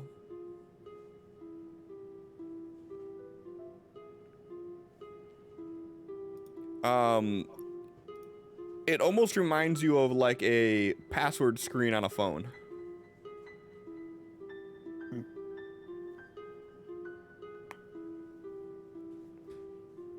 X is gonna like step back inside, sit down, put it on his lap, and just take some time to try to figure this thing out.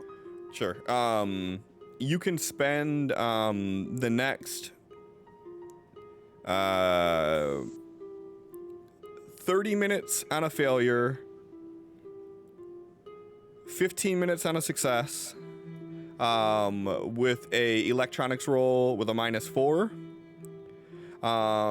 Or if you have the hacking skill, you can do it in 10 minutes with a success, but you cannot roll it unskilled. I don't think I have hacking. And you can do a -4 on electronics. Half hour on failure. We'll say 15 minutes on success. And, like, look at Sophie. He's like, you can go help someone look around. I'm probably gonna be a while trying to figure this out. Thank you, though. Bye, bitch.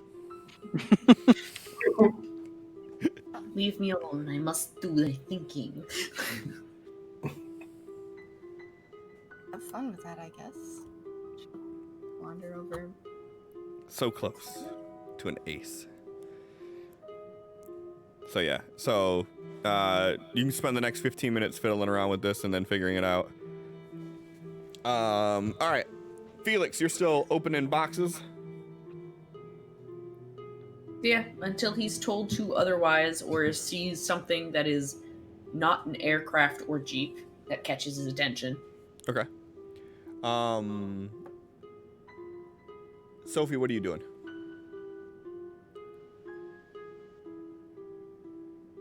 Looking in the boxes, I guess. I don't know. Are you, like- Investigating the area. Okay. Give me a notice roll then. Okay. Where'd it go?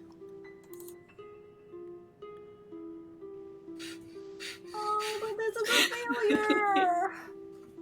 What? I got an automatic fail on my next trait roll from Heathcliff, and I rolled an 18. Yeah, that was so good.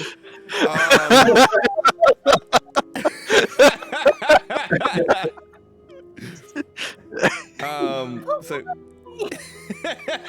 But it wasn't a critical failure. No, it wasn't. that's why I still had you roll.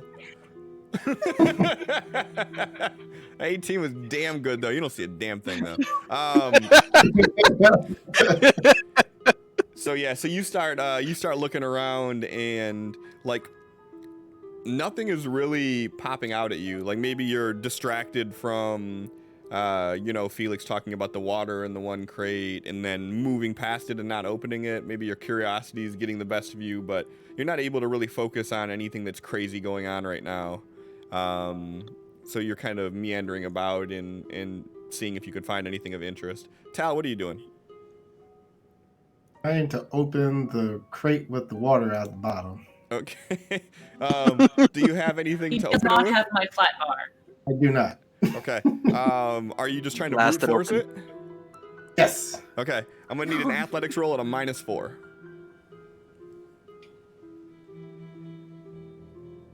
No. Almost had it. So close. Almost. Can't even get an edge. Yeah, you're like putting your fingers like between like the crease and you barely are getting like your nail beds in there or your nail tips in it and you're like trying to pry open and that thing's just not moving at all. Keep at it. John Doe has moved over to by where the aircrafts are at slightly. Ava and the other aberrant, they're kind of moving about as well. Some of them are helping open up crates. They're kind of like teaming up to break them because they don't have a crowbar or anything either. So it's taking them a lot longer than it's taking Felix to do it. And yeah, Felix, so you're finding mostly the same type of things you've seen on the plane. You're seeing more of those crates that have the cases on the racks. You found a couple more of the warheads that are not armed. They don't actually have the explosive to it. And as you approach one of the crates, just as you put the flat bar in it to open it, you get a foul odor coming from the box.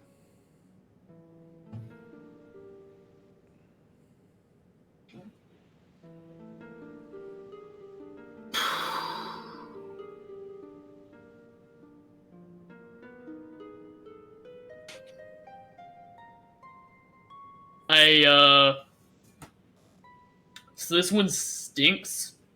real bad. He's just gonna move on from it after saying that aloud to everyone.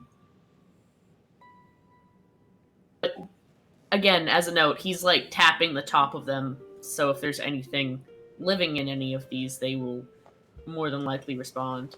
Yeah. the And banging. so far, you haven't had any response back to tapping on them either. Yeah.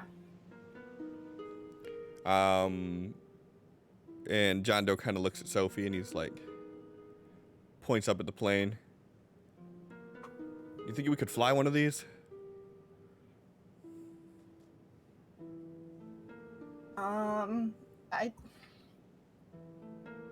Not something I've ever done. I don't think that's anything we've done here, unless you have you're thinking just over the minefield? If you, or Thinking we have enough over the water. That's, I don't The know what minefields kind are of leading distance that away is. from our people. We That's- want to get yeah. back to it. We do.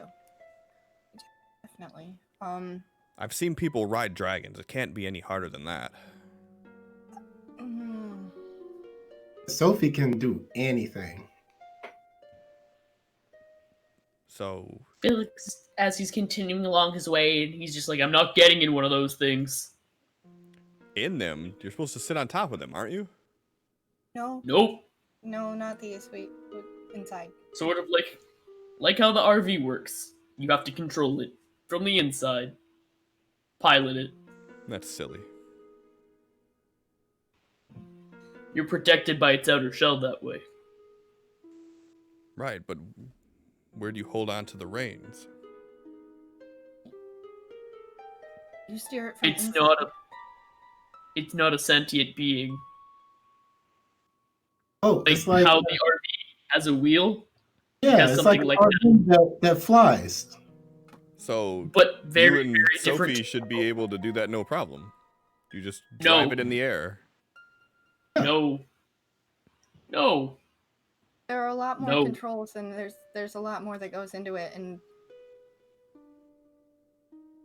humans are taught how to drive vehicles on the ground, but not many learn to fly aircraft. And it's not something I've done. It's exceedingly dangerous. And no.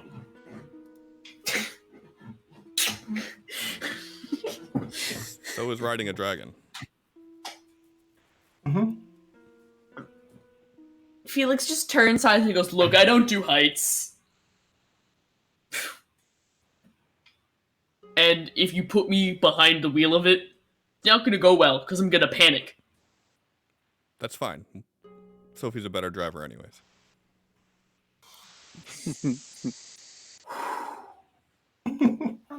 All right, well, let's figure out how to get into this thing. And he starts walking around looking for a way in.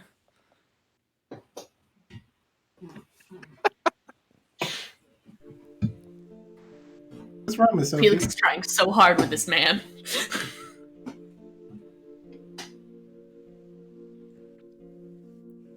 Just trying to think of a way that we could make it work, like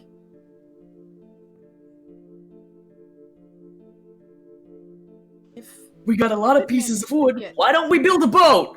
As he's like prying open the next one. that's an option, but I was just thinking if we could. Okay. Oh, wait, no, sorry. That I should have been really a... Okay.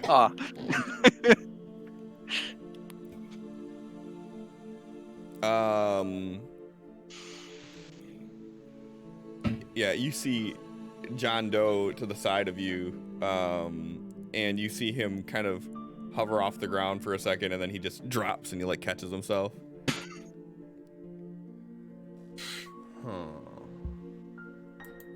Axel like slap his lap. He's like, planes have rafts on them, inflatable rafts. Sophie, Huh? go! Then he goes back to messing with the gun.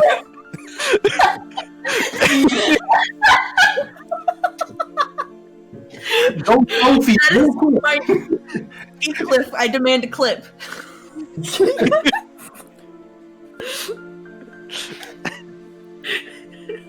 If I can get onto this thing so I can see inside of it, I can teleport you into it.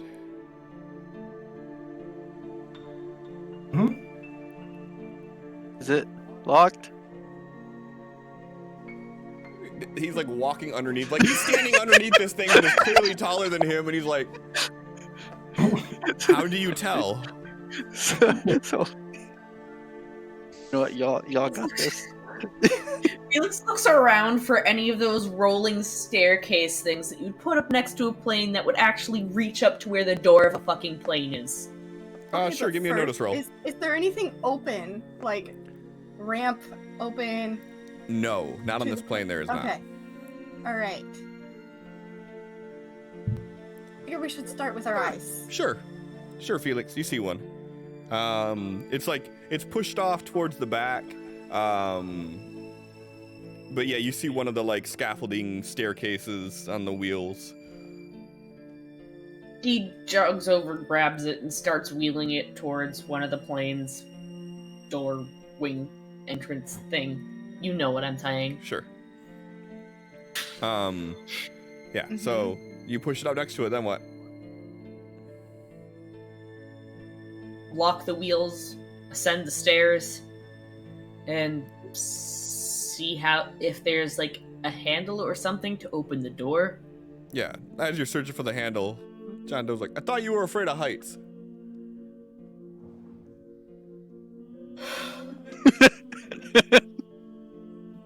This is like a staircase.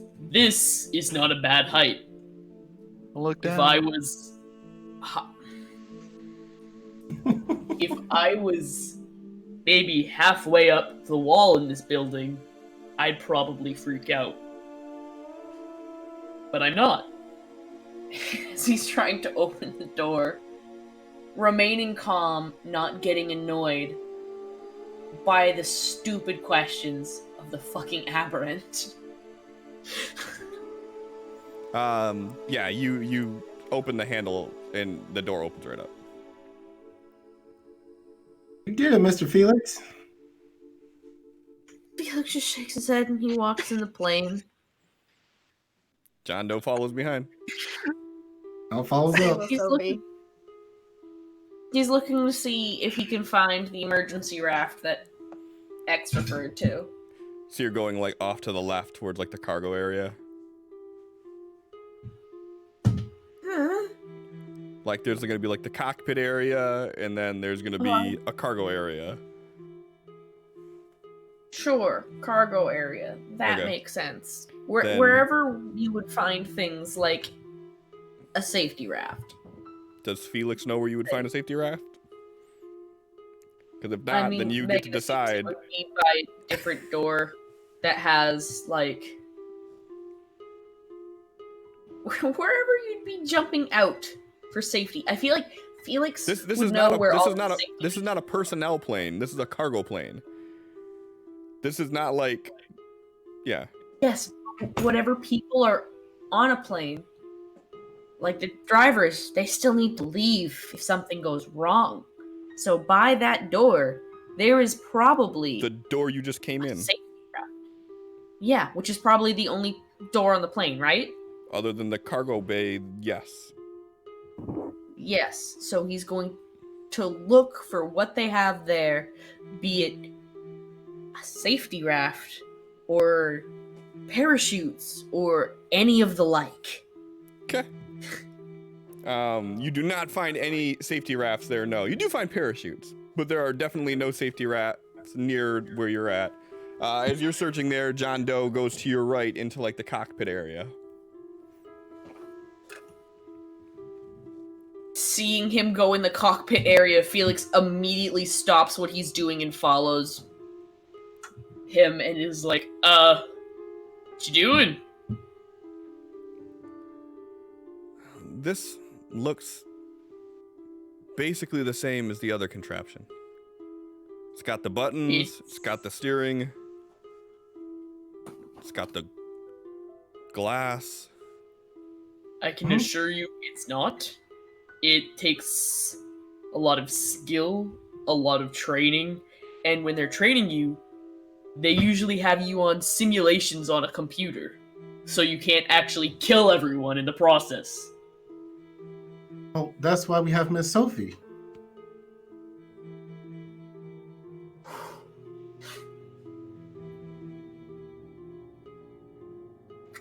Even if she decides to get behind the get in the cockpit of the plane and take off, I'm not going. Why not? Just don't look out the window. Felix just shakes his head, and he makes sure there's not a key or anything to like start this thing. There is no key.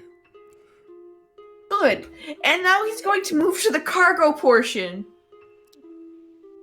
and look to see if he can find anything of use in here. Okay. Go ahead and give me a notice roll, please.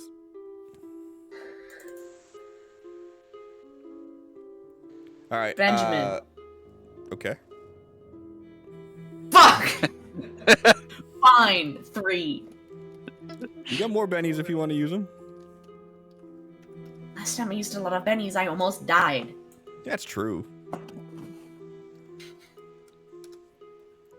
Yeah, so you see on here that this one has not yet been loaded with any crates or anything. So there are some massive straps that would be used to like strap down the cargo when it's flying so it doesn't tumble all about. Inside of some of the side compartments, you do find 2 of the inflatable rafts.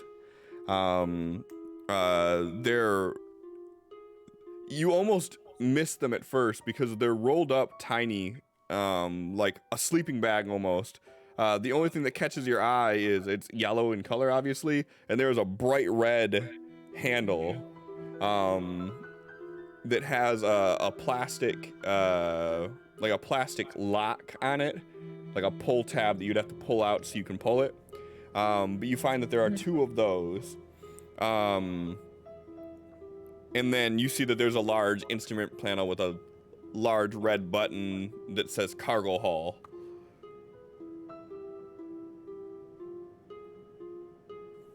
He grabs the rafts, and you said it says cargo hull? Yep.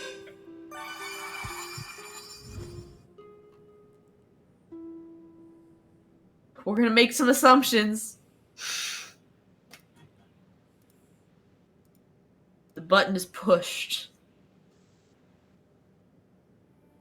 Okay.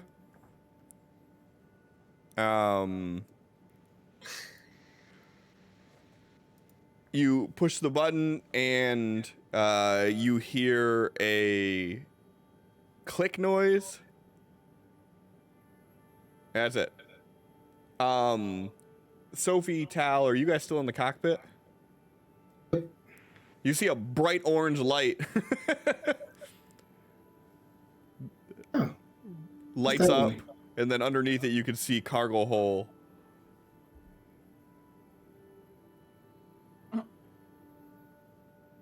Let me, Miss Sophie. She's gonna look out the door and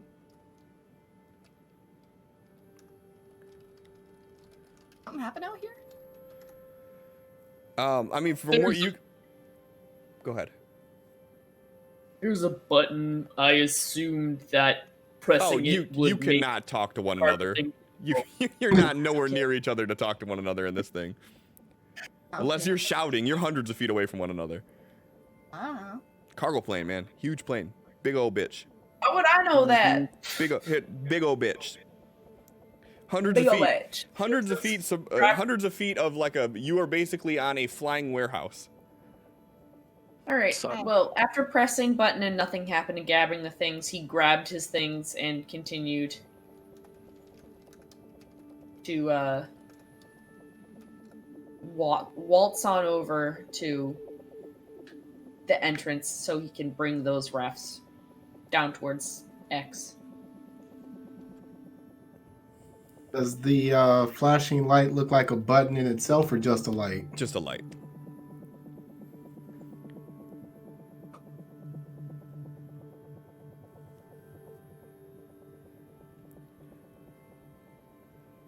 Sophie, what you gonna do?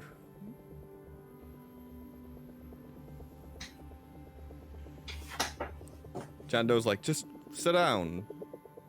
Play around with it for a minute, see if you can figure it out. I don't think that's gonna work. Tal says you can do anything, so why is this any different? Well, because if I mess this up, we all die. No, we cover for each other if any of us mess up. That's how we work, right?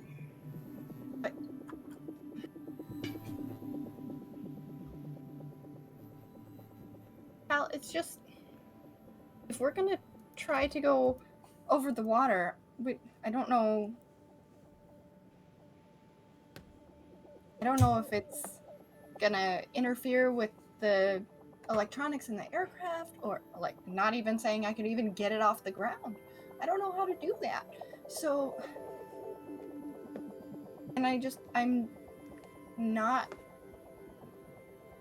willing to risk everyone's life on something that I probably can't do.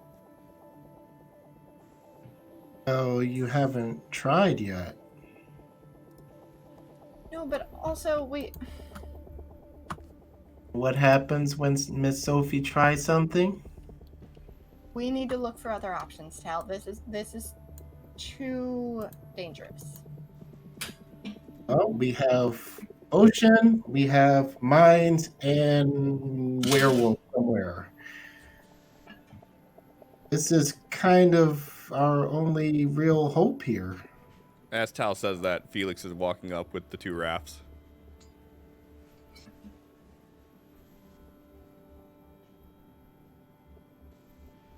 What you got? Rafts, boats, things that we use to travel on water. That's promising. Okay. So you can drive that then? Not a drive thing, it's a paddle thing. But yeah. No. I don't. Again, I don't know how things work here, but those look kind of small. And if you're saying paddle, like there's no thing to make it go automatically, that's an ocean. Oh, I'm aware. And all it takes is some slightly bad weather, and we're in a lot of trouble. Not to mention exposure of your sun. But it's not. Felix has a child? Oh, they call their star that's closest to here that they orbit around the sun.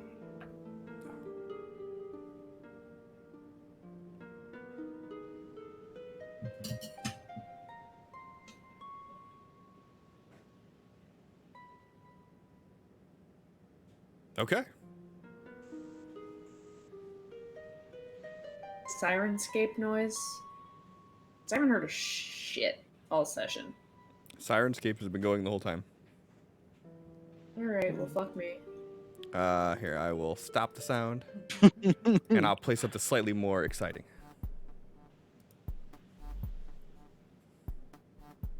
Hear that? That's good at least.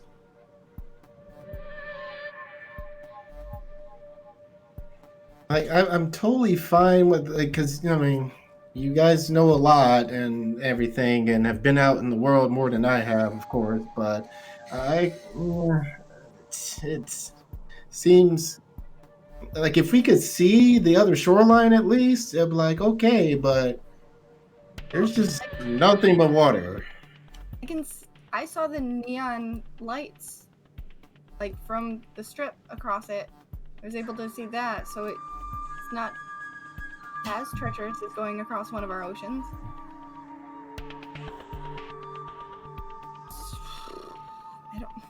Well, perfect. Then Well, Sophie I'm can gonna drive and continue we'll to go. I'm gonna continue to look for another way. Felix gets off the plane and he looks around to see if he can figure out another way out of here. Not opening crates, not looking at planes, because he's not getting on a fucking plane. But So you maybe played there's the a get a clue clue. card.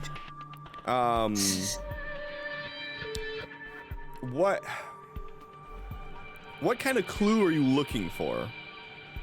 We want to leave the tutorial. We are stuck in a box.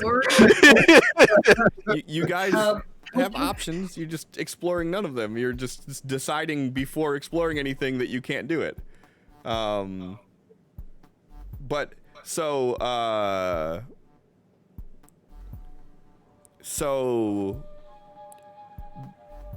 there are larger crates on the other side of the warehouse that you noticed that are much larger than the ones that you've seen, and something that could be useful might be in one of those.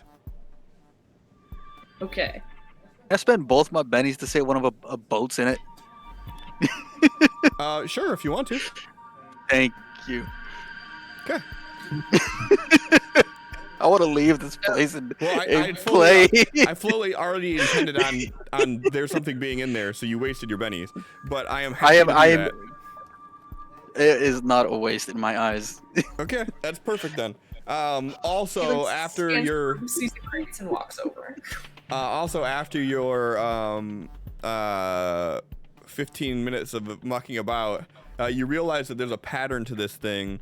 And if you do the bottom one, the bottom one, the top one, the top one, the bottom one, and the second from the bottom one of the 4 squares, that all of a sudden it gives a little chime, and it has the display completely changes to a bunch of rounded edged rectangles stacked on top of each other, and all of them are white, like the color of the buttons were when you pressed it, and it stretches from the bottom of the magazine up to the top, just stacks and stacks and stacks of rounded edged little white triangles.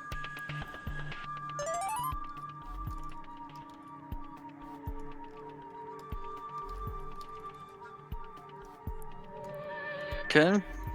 Just gonna point it outside again and try to pull the trigger now. Just like as he's still sitting there, he just like rolls over on his side.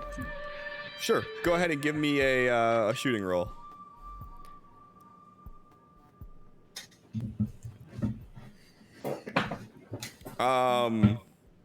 So like as you roll over on your side and you squeeze the trigger, you don't quite move your arm out just as far as you wanted to, and you shoot into the door. And you see this like almost like burn mark hit the door, and a hole bore through it. And you get that smell of like that burning circuitry again almost. You just heard a pew, and that was pretty much it. Give me a notice roll.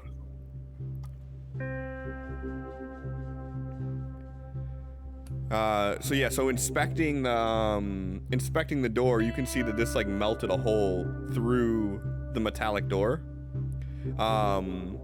And as you're looking at the display, the topmost of the white squares is now just a white outline, and it's hollow in the middle.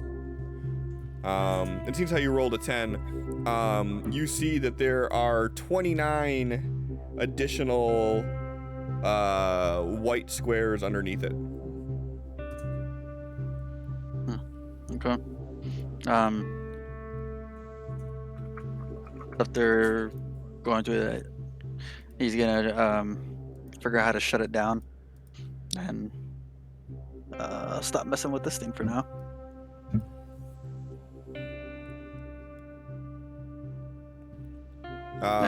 Yeah, so you notice that if you instead of pulling the trigger, if you push it up a little bit, it clicks, and when it does, you see the display on the side turn off. Alright. Take it back over, like looking at everyone as he walks by them, takes it to the case and latches it closed. And he's gonna put the two, or that one that he was messing with, and the other one that's not broken, into the RV in the bottom storage area. Okay. And he's gonna go and find the group, immediate group.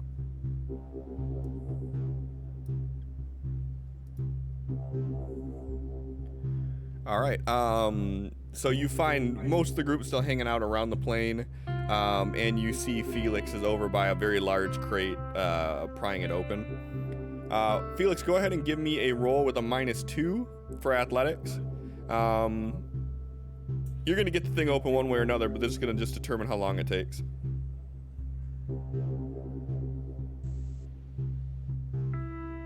Oh, we Gucci. Yeah. So you got you got your technique down pat. So you pry the first box open, and inside of it, you see that there is this vehicle that is like this matte black vehicle, and it has like a rubbery rim around the edge of it, and on the back of it there is a large fan.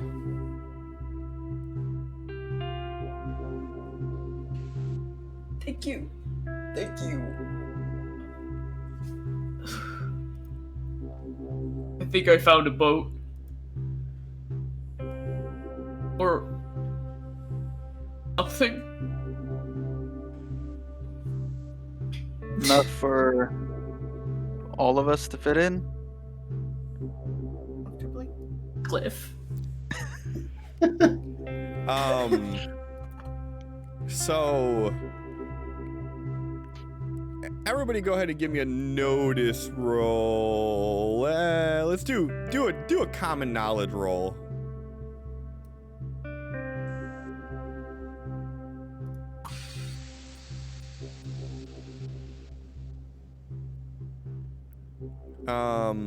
Everybody but X has at least a little bit of experience with either watercrafts or just some, personal vehicle types.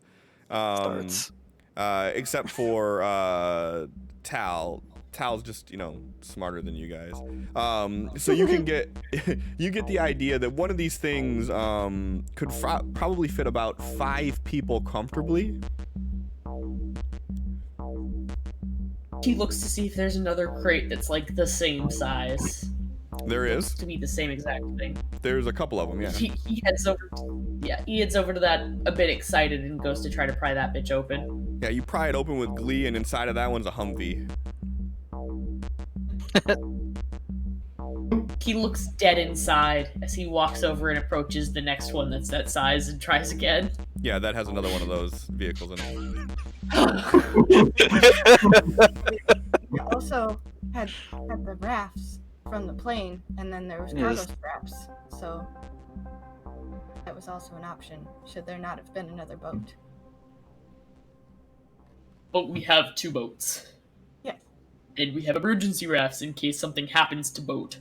We could take those cargo straps with us in case necessary. Oh, we could take everything we need out of the RV, which I'm assuming we're just gonna abandon because there's nothing we can do with it. I'm gonna blow it up. To fit on the cargo plane.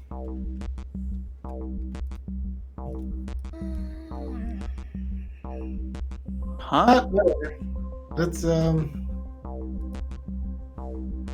Let's try this thing. Al starts getting inside of the strange vehicle and seeing if he can figure out how it works. Does it have wheels or anything, or is it on a trailer that I'm supposed to be hooking up to one of these Jeeps and pulling it away with? It appears to be just sitting inside the box.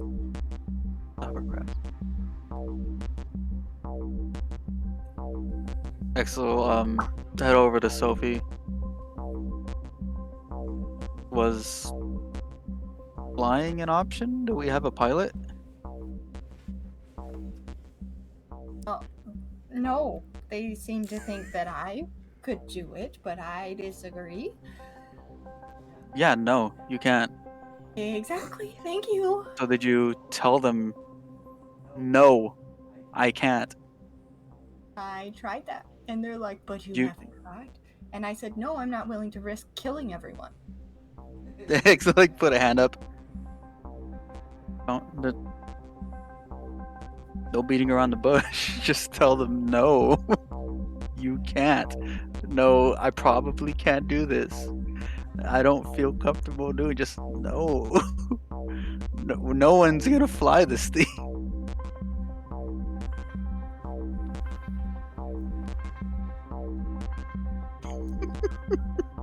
If Tal's climbing in the boat, John Doe's climbing in, followed by Ava shortly thereafter, followed by another aberrant, followed by another aberrant. All right. We're Felix heading is just to sitting figure it there, out. sinking more and more into his hands, and he's just like, It has to be in the water first, guys. I rolled a 3.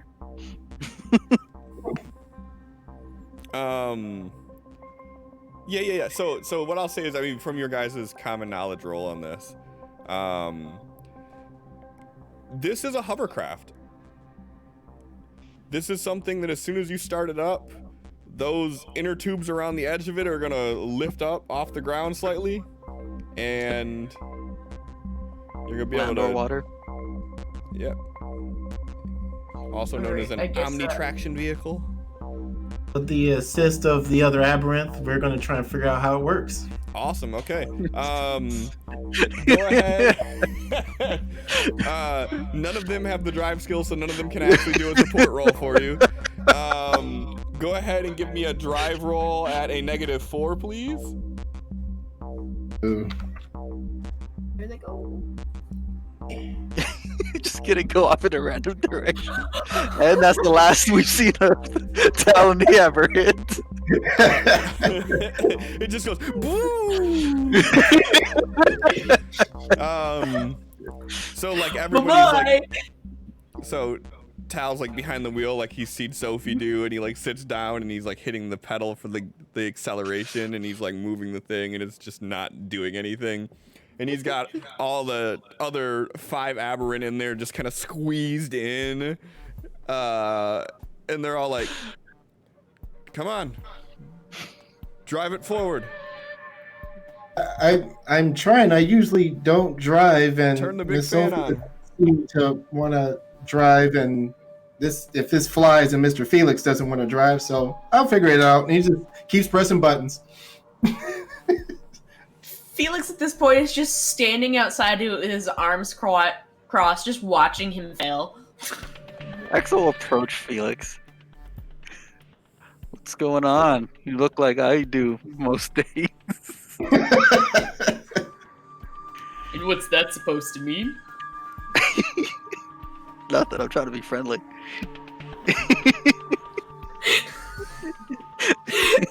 Felix stifles laughing. He's like, so what you're saying is I look good.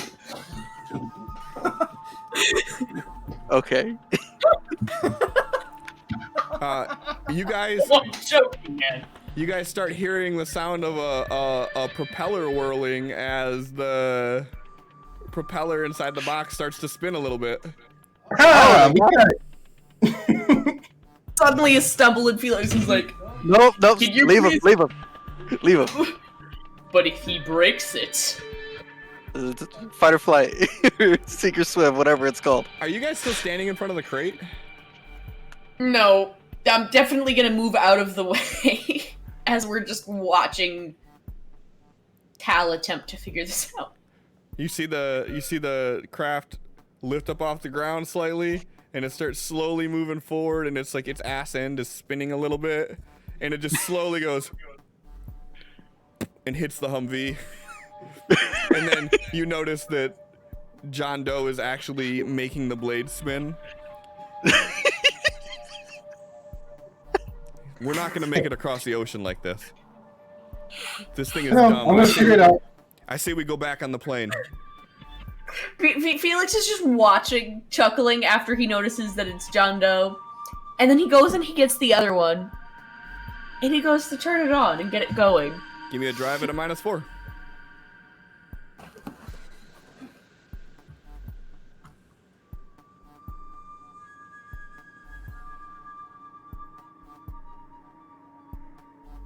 nothing. Yeah, so you're sitting down in the driver's seat and you're looking at the instrument panel in front of you and you're like hitting things and trying to figure it out, and it's just not going anywhere. He looks to see if there are keys or some sort of owner's manual of sorts. Sure. You know, I want to X say is that gonna- Sophie would try, but she doesn't want to like add insult to injury. He was already told that Sophie's a better driver, so she's like hesitant. I'm like, He doesn't. Since when does that Felix actually care about being insulted? He insults himself every 30 seconds. One of the aberrant, at least one of them was one of the technomancers, right? Yeah. He's gonna ask that person to come up and then like try and interface with the panel to see if he can figure out how to turn it on. Sure. We're gonna get this. X is gonna run up to Felix. Courage versus effort. Let's see if we can get it going. oh, then Sophie's gonna come too. Are we really making this a competition? Oh God. Oh my god! We lost one. All right. I'm gonna leave this up to you guys. What would be a fair thing to happen if you critically fucked up trying to start this thing? Using electronics, like using magic to fuck with the technology. Oh, fucking overcharge the battery. As a fucking technomancer, you're trying to use electricity on something like this? I Yeah, figured you fry know. the control panel or something.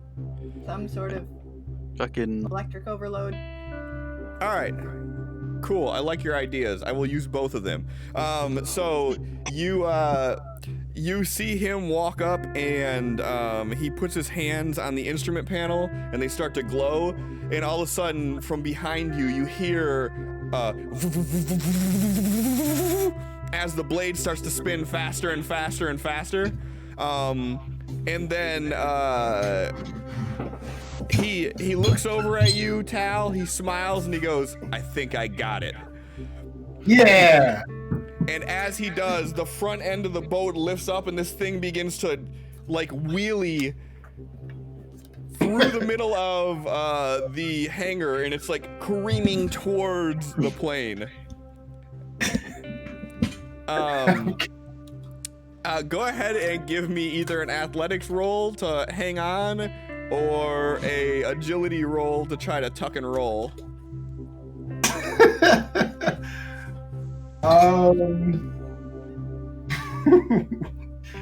It's heading for the plane.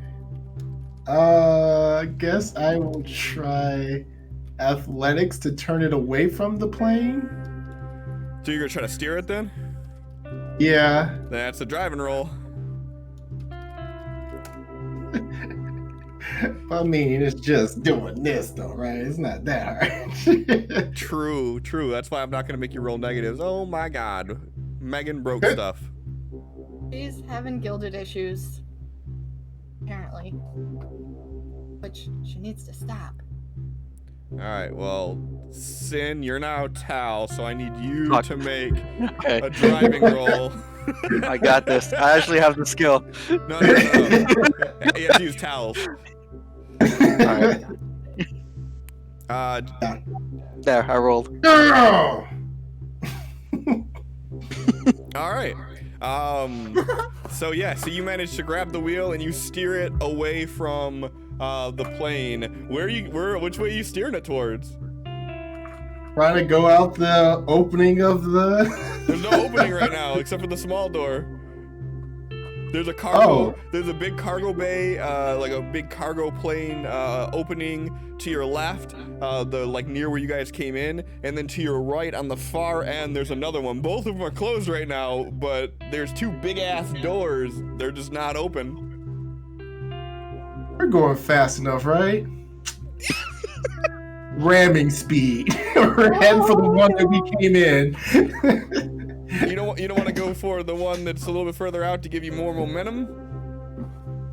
Ooh, that's a good idea. I mean, that's what I'm here for. We're going that way. All right. I feel like Felix is just like reading through the owner's manual and he hears it start up and he's like, oh good, they got it. And then suddenly it zooms into a fucking wall. Haven't hit a wall yet. Nope. Megan, you gonna fix this shit or what? Your camera's still off. You gotta hit the button again. It is? Yeah, it is. I didn't turn it off to begin with, so. Yeah. All right, now give me like 2 minutes to fucking redo all this shit again. Nobody's in the right area. God damn it. Well, here, if we all take turns turning off our camera. No, don't do this to me. What if we get it in the right order doing that, though? I mean, you could, but it would be more of a pain in the ass than it would be to just let me do this. No, it wouldn't. Say we just all turn off our cameras at the same time. Then Megan turns hers on, I turn mine on, you turn yours on, then Sin, then me. Because that's the order we do it. I don't like this idea. I think it's great. Alright. Nope, don't like it. Fix it. I don't like it. And while you do that, I'm gonna go pee. No, we need you here. I gotta pee! You've left so Go much, pee. though. The cup. Of course, she leaves like right as you figure it out, right? I mean, that's typically how it works. Now I got more instances of Gilded running than I want to, but we're good. Okay. Hey, look at that. On the fly fixing. It's like I've done this before. No, Allie, I was fucking with you, dude. Go pee. I don't want you blaming your UTI on me. Go. We also don't want you making a mess. I mean, that would be funny. Okay, so Felix and X, you guys see this thing heading towards the plane, and all of a sudden you see it like just do a sharp cut to the right, and it kind of bounces a little bit, and it's like and it starts heading for the hangar door, which is about 100 or so feet down, and it's just right towards it. John Doe better lift that door. John Doe better lift that door. Those doors don't lift.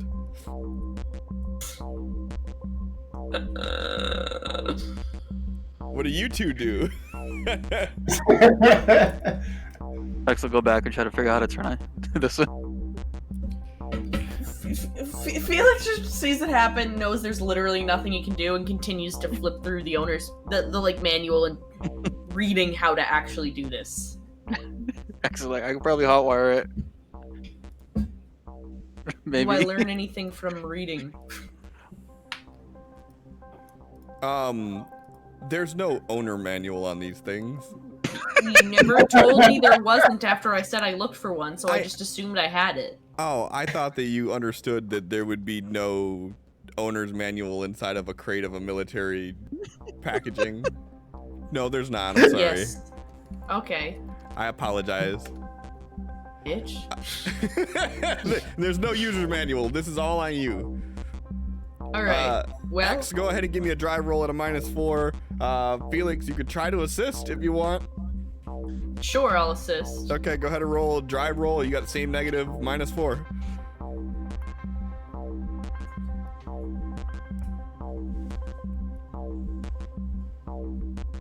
Hey. Hey. Go ahead and do yours at a -3, X.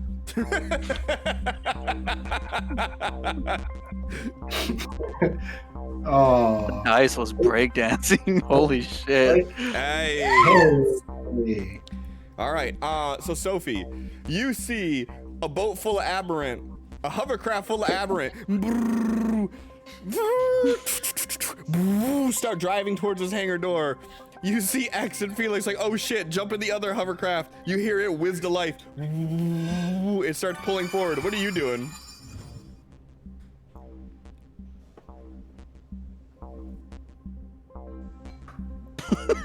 She and Echo just down there like, why are we with a bunch of idiots? Just ram her. Maybe she'll do something. Yeah. You got like 30 seconds. You're doing something. What are you doing? I don't think I'm doing anything, just What the? Armor, Okay, armor. give me an agility roll.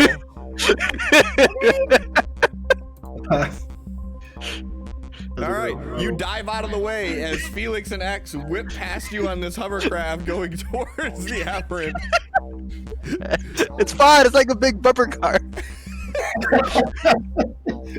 Let's make this official here. All right, Sophie. You dove out of the way. You seen X and Felix very determined looking in a hovercraft. They just went past you. They're heading in the direction. You could see zipping across the fucking the floor of this hangar towards a wall, essentially, a closed door. 6 aberrant crammed into a hovercraft that's doing a wheelie, basically. Fucking catapult them into the wall.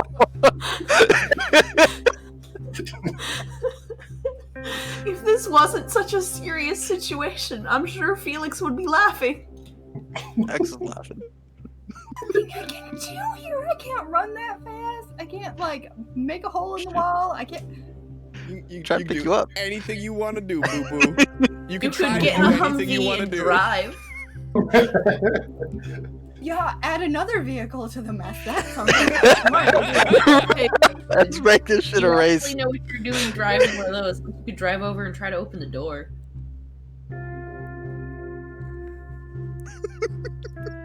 Not making it time. Don't doubt her. Don't doubt her, John. We've seen her roll 30. You know this. You know what? She's Fuck it. Go in the plane and start driving that. No. I'm not flying a plane. Sophie Yeah, runs fly up it. in the plane, turns it on, puts it in reverse, somehow goes faster than everybody through the door.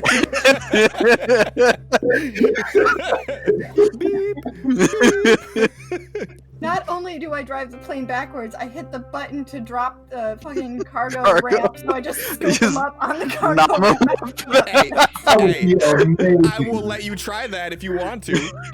Fucking do it. How did you do that? Sophie looks down. Family.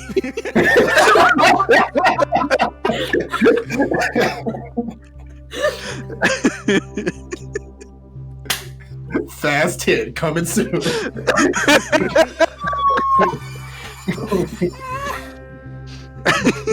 Hey. Fate has decided to give Sophie an automatic success on their next trait roll. And you got a joker. It's like, Hypothetically, what would I be rolling here, Cliff? Okay, so I'm gonna say this right now, like, you can't just do an automatic success on a piloting roll, just to let you know. I don't care what fate says, because God is ultimately the final deciding factor.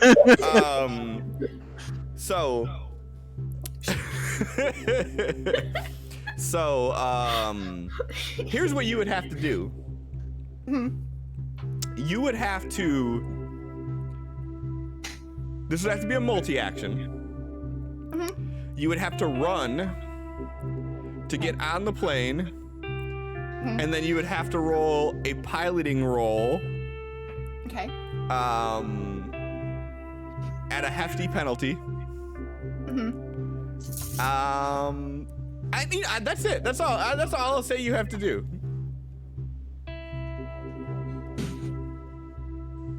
Perfect. Okay. So you have a D6. You have a D6 in piloting. Go ahead and hit the multi-action button. I'm not gonna make you hit the run button, because I don't want to give a chance for you to fuck up running, because this is too good. So you're gonna go ahead. You're gonna take off. You see this going by. They zip past. You start running. You scale up these stairs. You hop into the cockpit. Go ahead and give me a piloting roll. I was gonna say to do it at a -6, but because of the fact that you have a +1 from advantage and you have a joker, so do it at a -5. Wait, actually, so you have a D. Just roll a just roll a d6, and then we're gonna subtract 3 from whatever you roll. And if the d6, you get to roll 2 d6s, but roll them separately, because one of them gets to be your wild die. Okay, so one of them gets to be your wild die. As long as you don't roll another one, you're good.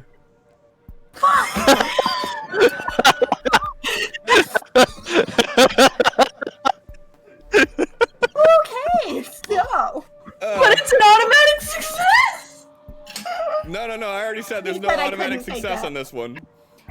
All right, we win yet? So John, Come and put some pants on. John, I want you to look. I want you to look at the die right now. Oh, ooh. So, Sophie, You know, I really wish I could have just done one of my other like trait rolls that has a D6 and just. it'd have been the Better same roll thing. it. Statistically speaking, Wait, it would have been the same different- thing. But like rolling that die, it's weird. I don't like to do it. Here's what happened. You roll up in that motherfucker. You hop up in the cockpit. You instinctively hit a button. It whirls to life. And it starts moving forward really fast. And it bursts through the hangar doors. X is gonna stop his. Going this way.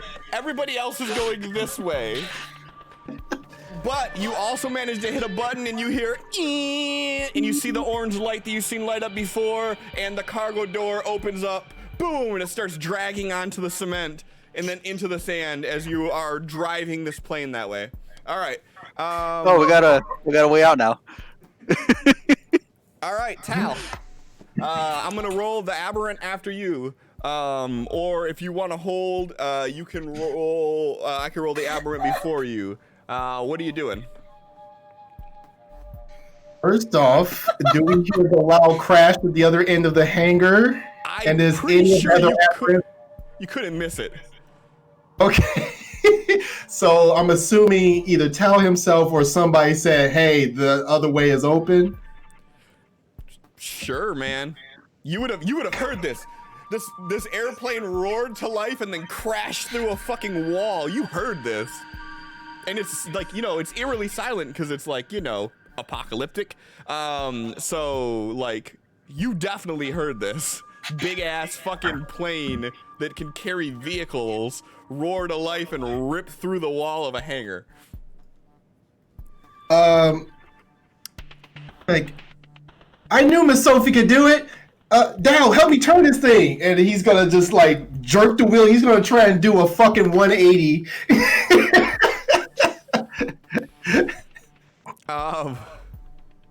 Hoping that John Doe can like fucking use his gravity to help steady. Sure, I'll let that one fly. Let's see.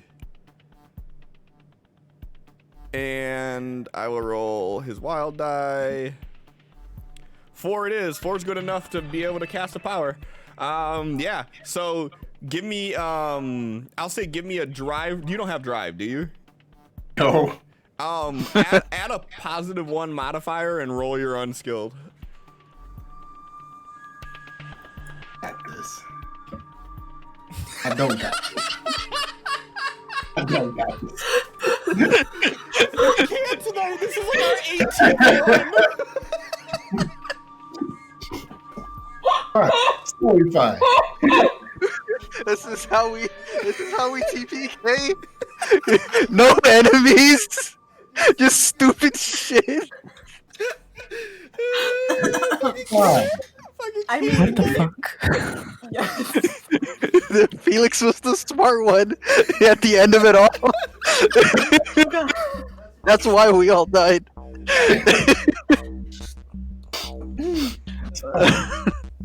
So, you cut the wheel, and John Doe tries to stabilize it, and he lifts it in the air, and this thing actually has enough aerodynamics to it that it takes flight. Oh no. Oh no. Sophie, we're coming. Flies out. I just want to see fucking Felix like, vroom, like what the fuck? giant plane coming out, Tao coming out. After Ava blasts a hole in the hangar door in front of you as you're flying in the general direction of it. We'll see if this can be saved without injury here in a second. Felix! Felix.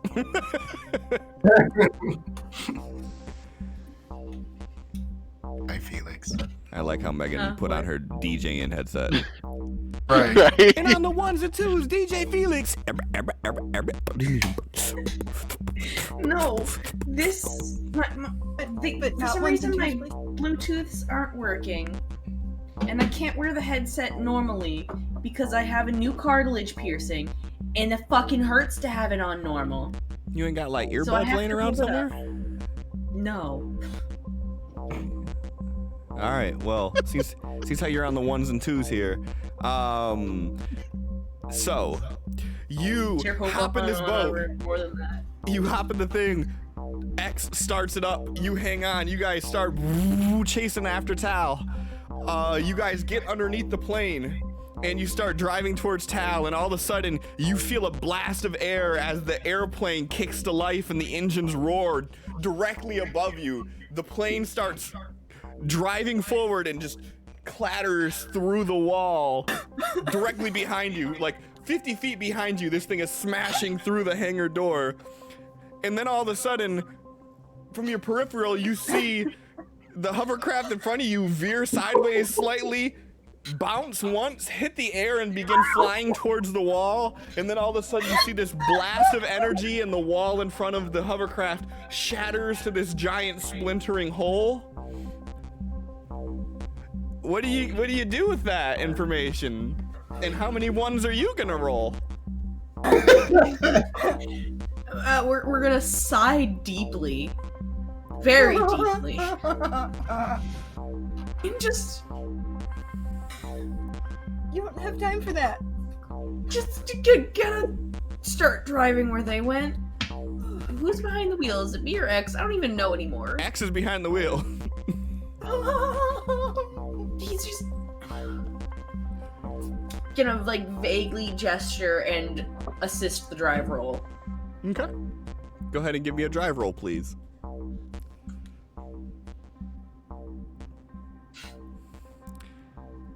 You have 2 bennies. 3 bennies. Oh yeah, everybody got a benny. Sure, let's do it again, kids. Why not? It's not much better. Sorry. I should not have done it. No, that is technically worse. No, that was the joke, Cliff. Congratulations, I'm very proud of you. But it's not better. It's worse. You're right. Fucking fucky fuck. See, now that one was better. Good way to motivate the dice. Fucking fuckity fuck is apparently the magic word. X. Boom, boom, crash, blast. And then Felix walks up to you and steadies your hand a little bit.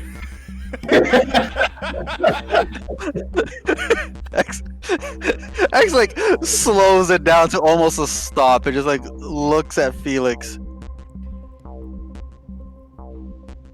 I thought I was the dumb one. I don't want to be a dick. And he like turns it. You can understand where I'm coming from now. And like there's like a 3-point fucking turn that just goes out the big hangar door and shit. Which one? You're going like where the plane hit? Yeah. All right, give me a drive roll with a +2. The new door. All right. I saw one. I was afraid. You just barely maintain proper control when you're turning this thing, because it doesn't turn like a car would, right? So like the whole thing kind of, it's like slides. it's like trying to turn on ice skates. So you kind of like, and you start heading towards the direction where you're seeing the plane has cleared an opening for you, and it is heading down the runway towards the parked plane.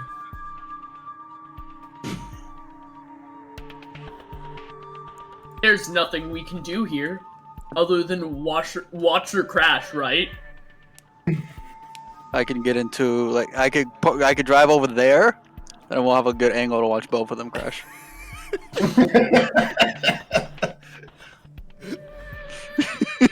Felix, That's heading in that direction. Felix, what you gonna do?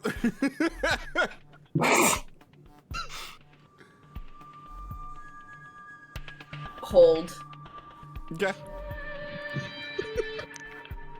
X and Felix are just along for the show at this point. All right, Tal. So you try to turn it.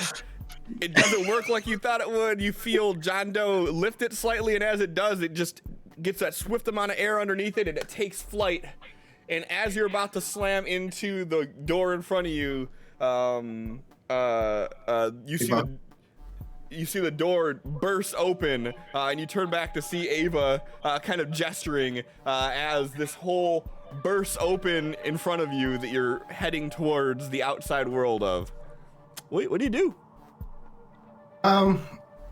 We need to head for the big what do they call a plane? The thing. We can get into the back of it. Okay. What are you gonna do?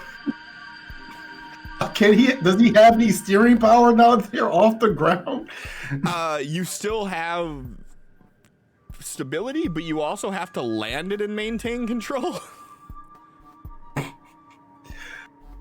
If it's about to head back to the ground, otherwise he'll assist John Doe in controlling it since it's airborne.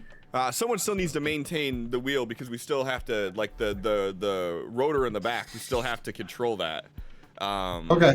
So yeah, so like you still need to guide it. Like even if it's airborne right now, you still need to guide it a little bit. Okay, he's gonna try to guide it in the direction of the plane. All right, go ahead and just give me a drive roll. I should make this with some penalty because you're in the air, but this is too much fun at this moment. It's fine. How is he better in the air? All right, so you thread the needle. Everybody that is in your boat with you duck down as the shards of wood just narrowly pass over their head, and you fly through this. Your eyes dilate momentarily as you break free from the darkness of the hangar bay into the sunny desert. You see way off to your left, you see the ocean. A couple 100 feet in front of you, you see a fence that looks very familiar to the one that you blew up that had explosives behind it. And what do you do? We're heading straight for the plane. Well, you're on the opposite side, outside. Right, so here's the hangar. The plane went out this way. You guys were already heading towards this door. You basically are outside now on this side, so you'd have to go all the way around the hangar to get to where the plane is. Did we see which direction was it seemingly going straight through and just going straight, or? Yeah, last you seen it, it was going pretty straight. Okay, whichever the shortest distance would be to kind of meet up with the plane, that's where we're trying to go. Well, you'd either be able to drive around this hangar, or you could try to stop this thing and open the door and then continue driving it through. Or you could try to somehow spin it around and fly back through the hole you just flew through, which, I mean, if you want to do that, I'm all for the theatrics. We'll go around. Okay. Yeah, so you don't have to do anything extra with it. You fucking masterfully, you thread the fucking needle, you hit the ground, boom, boom, it kicks up sand, and you just, when this thing kind of spins like this, and you start making your way around the building. I'm not even gonna roll the other aberrant. This is fine. X, what are you doing?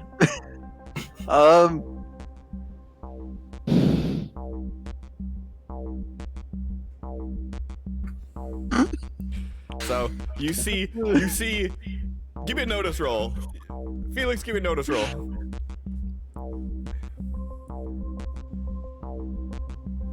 All right. Felix just has his face in his hands. He's just Felix is done. He don't see shit. X, you see as you're pulling out of the hangar, you see, like, as you start to move over a little bit, you look over your shoulder and you see Tal and the rest of the aberrant flying through a hole in the door, and they kind of disappear out of sight. And then you look forward a little bit and you cut the wheel, and you straighten yourself out a little bit, and you see that the plane that Sophie's in is probably only about 50 or so feet away from the parked one, and it is heading directly towards it.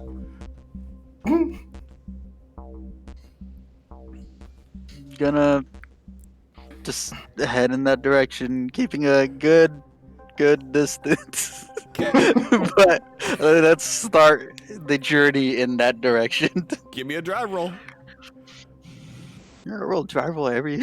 Oh yeah, for you driving an unfamiliar thing? Fuck yeah, you do. Hey, and you maintain though. Sophie, you are steering this thing the best that you can. It is driving straight. It's picking up speed and you don't really know why. And you notice that about 50 or so feet in front of you, and this gap is closing quickly, you see the ramp onto the back of the other cargo plane, full of cargo. Well, I'm not going on that plane, so I'm either gonna try to stop it, or I'm gonna turn. Okay. So you have no idea how to stop a plane. So you could definitely try to do that. So you can roll a d6 minus 6. You can attempt to just pull up on the handle like you've heard before and go over I'm that not trying to motherfucker. fly away. No, I am not Or pulling you back. I can- am not taking off. No. Or you could try to run your little ass through the cargo bay down the ramp and dive off that motherfucker. Or any other suggestions you have. Those are just the ones that I see imminently in your future. What if I just turn the wheel? You can try that if you want yanking to. on it? Yep, that's what I want to try. Okay. Ever see a cargo plane do a barrel roll? So I need you to give me a d6 minus 6. If you want to, because you don't trust the die, feel free to roll any other skill you have that is a d6 at a minus 6 modifier. Driving. Whatever you want to roll. Does her battle skill affect herself? No. No. Okay. No, specifically it Just- says other people. Okay. But what if I roll my notice that has a +2? Oh, Then do it at a minus 8. Dang. Just kidding. I'm just gonna do driving because I have a D6 in driving and it Yeah, works. do minus 6. Okay. Hey. All right. So what are you trying to do? I'm trying to turn. You're trying to turn? I really want to slow down, like stop, because I'm going the wrong fucking direction really fast. Okay. But like, if all I can do is turn, then I'll turn and like slow down or something. What can I do? Because I don't want to crash or kill anyone or take off. And So you're about 50 feet away from this plane. So you could try to do whatever you want to do. You just tell me. You got a 5. So what are you trying to do? okay, like I'm gonna turn so I'm not heading straight for it. Okay. So like turn so I won't be heading at it, but Okay. also I want to try to slow down. Can I do both? Are you turning left or are you turning right?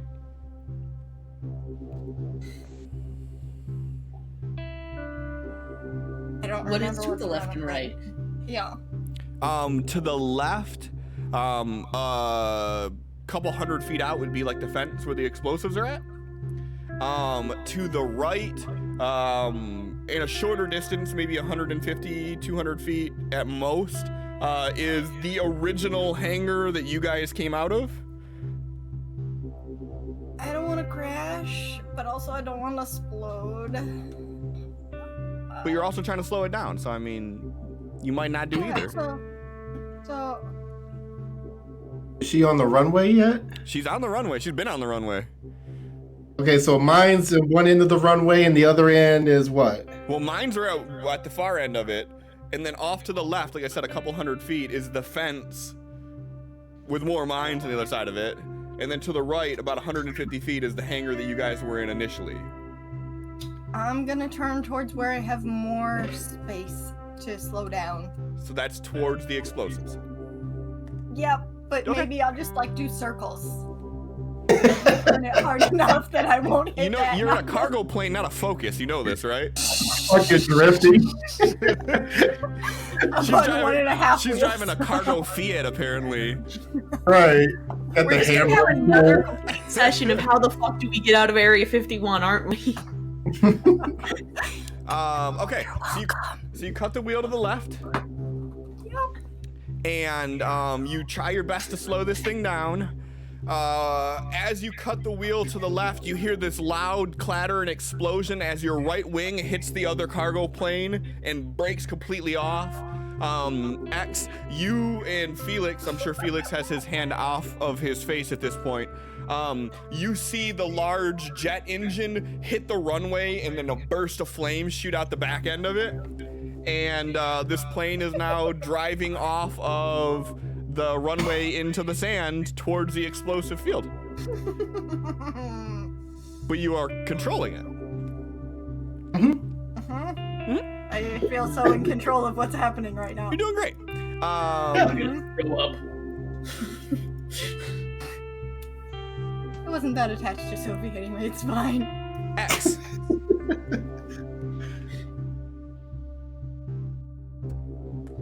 So as you're driving closer, you see her cut the wheel to the left. The wing hit the other cargo plane. You see the other cargo plane kind of push forward slightly. You see some of the crates on the inside start to tumble out. This engine drops, explodes, and you see her heading off the runway towards the sand. She's got a couple 100 feet before there's any, like, imminent danger. But this is what you see as you're...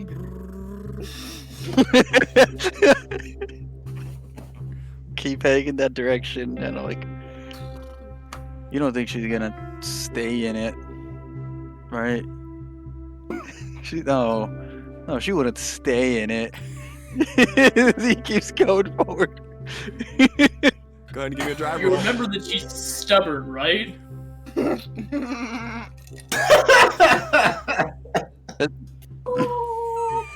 This is my favorite session ever. I mean, it was bound to happen eventually. Just drive after drive after drive. Yeah. All right. Since I was on hold before, Yep. You stay on hold until you tell Can me I? differently. yeah, can I jump into action seeing that he's fucking up and try to take the wheel? So he's not necessarily fucking up per se, but the plane is leaving a lot of debris in its wake, that, you know, he can't necessarily account for. But, what do you have in mind? What are you gonna try to do? Felix was just gonna attempt to take over driving, honestly. Okay. 'Cause- How do you Yeah. do that in one of these vehicles? Are you just like tossing X to the back, or are you? I was essentially imagining grabbing the back of his shirt and just like yonking him out of the seat and jumping in. We were doing so good. Here's what I propose to you. Okay? I will let you do this. You're gonna have to make a drive roll at a -4. I am basically letting you incur his penalty.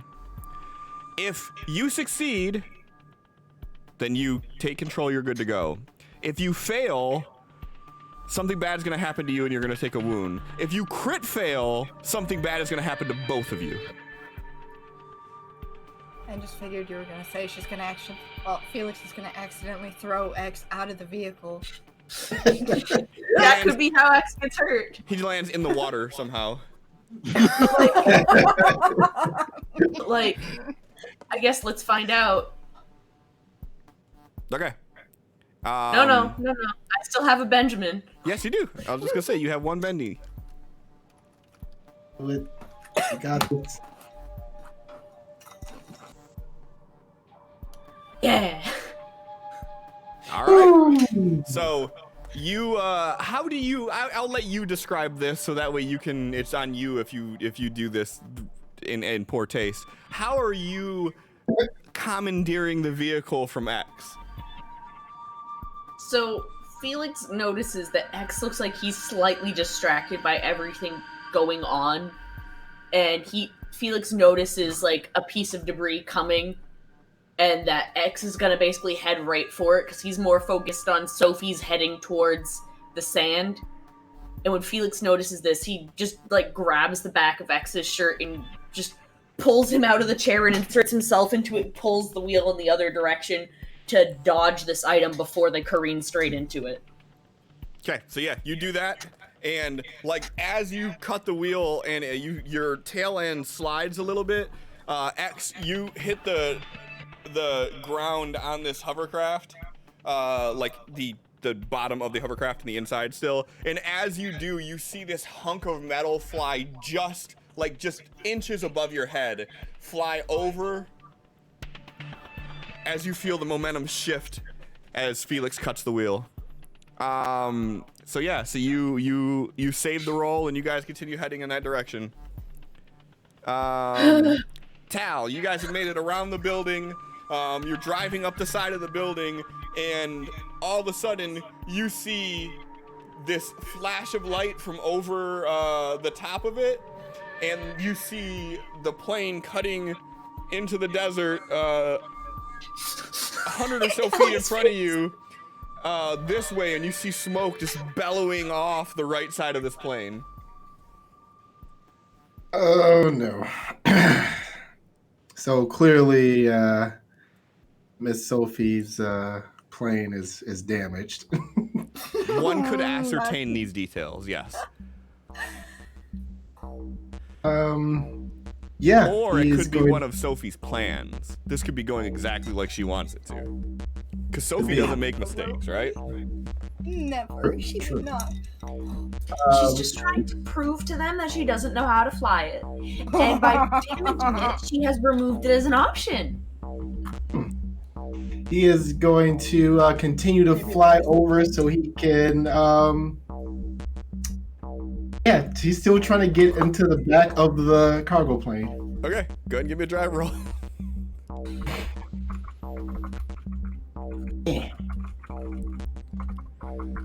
All right, so you're steering toward. Hold on. Hey, that's better. All right.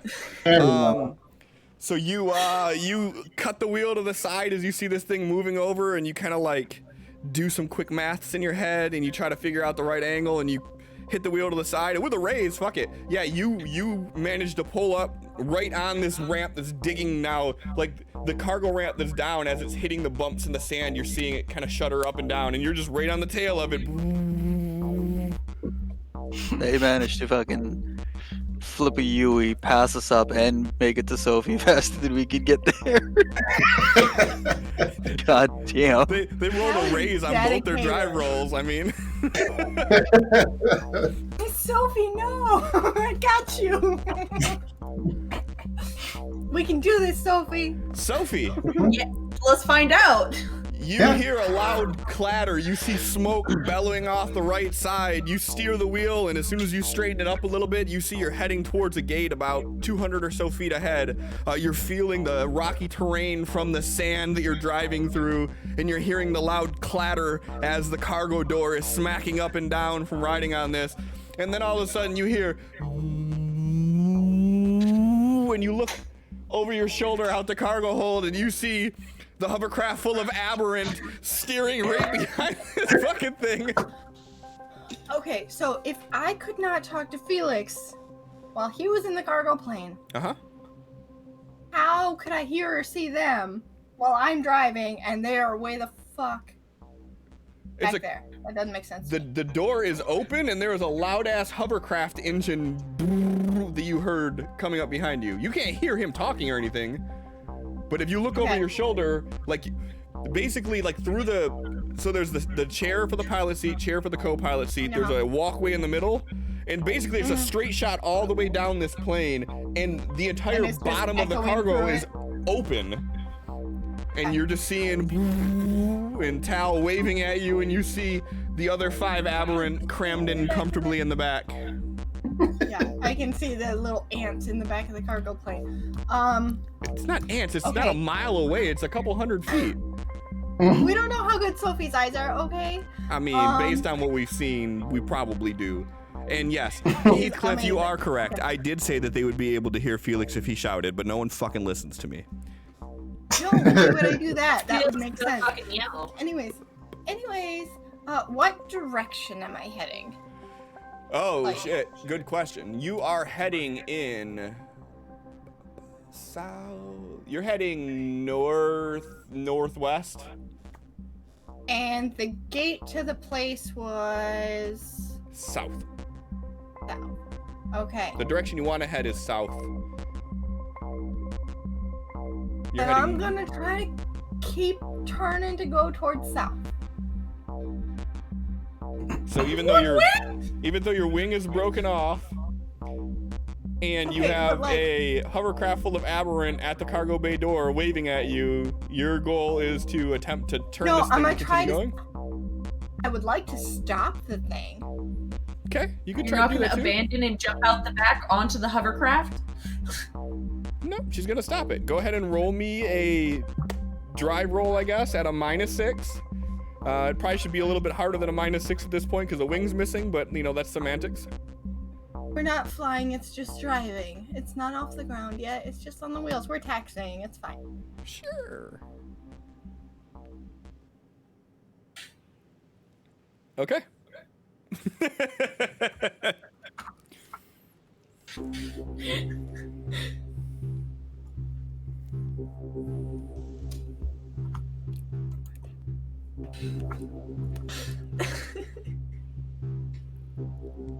Fuck!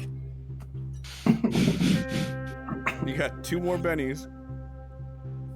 Somehow. I'm gonna use one more. Alright, 9 -6. And you can work. It didn't work. Okay. Still got 1 more. But like there's still time though. Mm-hmm. Let's see. You're one, also two, driving an airplane towards a fucking minefield. I just, know. just for All right. reference. Yep. We're gonna do last Benny. This is where Sophie dies. It's fine. Oh. Oh. Oh. I saw the fucking negative. I saw the 1, and I was about to say, here it goes.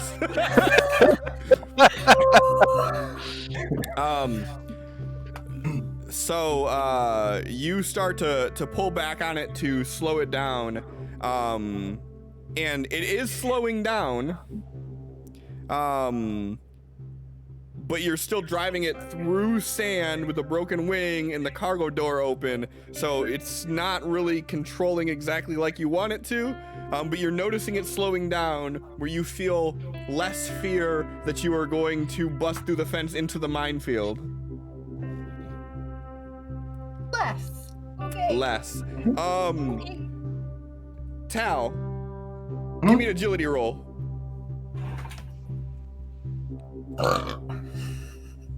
Good push. Allison! So you start to notice the plane like jerks and slows down dramatically. What's your goal here? Still driving inside. You're gonna try to drive in it? Yep. All right.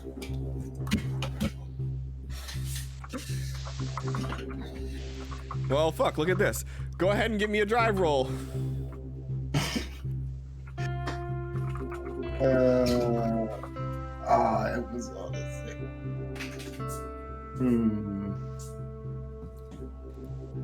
Yeah, we'll do one more. Oh well. Hey Cliff. Yeah. You're I not already allowed lined to it up kill my last round, character so this gotta go straight. on the week of my birthday. I'm not trying to kill your character. You're the one that's fucking trying to fly a plane. You're not allowed to let her die. Okay. I'll just make sure she stays alive until the start of next session. That's easy. That is a different week. Okay. Yeah, that's true. Okay, how about the month of my birthday? That gives me a couple of sessions. No, we don't get to do that. Okay. So yeah, so Tal, you try driving onto the ramp, and as you do, the plane hits this little dip in the sand, and the door flies open, and it almost slams down onto the front of the hovercraft, and you have to jerk the wheel to the side a little bit to avoid hitting it, which takes you slightly off course, and you're seeing this plane still creeping towards the fence. Hey, still in pursuit. Felix. So about 100 or so feet ahead of you, Tal is driving this hovercraft dangerously close to this plane that has the cargo open, the door flapping in the wind, hitting every bump, and her heading still towards the gate, or towards the fence that you know is separating you from the minefield. Trying to remain controlled yet follow, so we can clean up the mess afterwards. Where's Echo in all of this? Oh, There's like 5 people that we left in the Being smart warehouse. and not getting rid in our stupid antics. no, Staying alive. Yeah. there's only 2 people that aren't accounted for. Oh yeah. And that's Newbie and Echo? Yep. Don't like that. So what you doing, Felix? Driving? Give me a Following? give me a flat drive roll at this point. Okay. How am I still fatigued? Oh, because you didn't take a wound, so you're fatigued for a bit. You crit failed. Crit fails have. You're supposed to get a wound anytime you crit fail a roll. It just doesn't feel organic to me. So Especially with how many we've had this session. We'd No, be this dead off session of our own stupidity. this session is fucking great. X. So you're laying down. You see the piece fly ahead. You feel your weight shift as the wheel cuts. Hold. Sits up. Sophie, you're now about 100 feet from the gate ahead of you. For you to completely stop this thing, you're gonna need 2 more successful piloting rolls at a -6.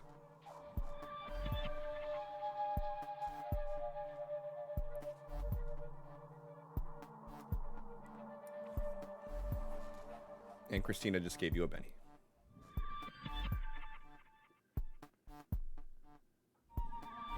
And you're on mute.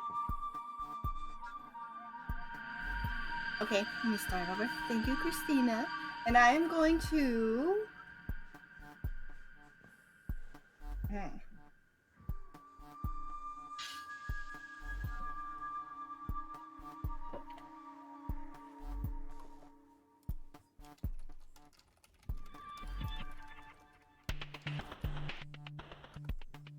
Well, if Tal is still, like, right there, and I can't get control of this thing, I don't want to blow up. I mean, you have control of it right now. You rolled Yeah. a good enough roll that you have control of it. Let me look at Sophie's hindrances real quick. But you are impulsive, so it's on you. Yeah. Yeah. But I I'm think the also impulsive hesitant. thing was getting on the fucking plane. Yeah. Yeah. Okay, so now her impulse is, all right, well, I'm not trying to die, so I'm gonna run for Tal. Okay. So you are going to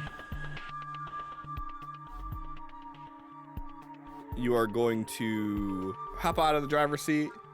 You're gonna run as fast as you can down that cargo bay onto the ramp that is bouncing up and down in the sand And you're gonna try to jump into the hovercraft with Tal and the other 5 aberrant. That sounds right. Okay. I'm gonna make this a multi-action. You're gonna run. You don't have to do anything for that. I'm gonna say you make it off the run. But I will need an athletics roll with the multi-action clicked. Oh, okay. I just multi-action and athletics. You got it. Where'd it go? There.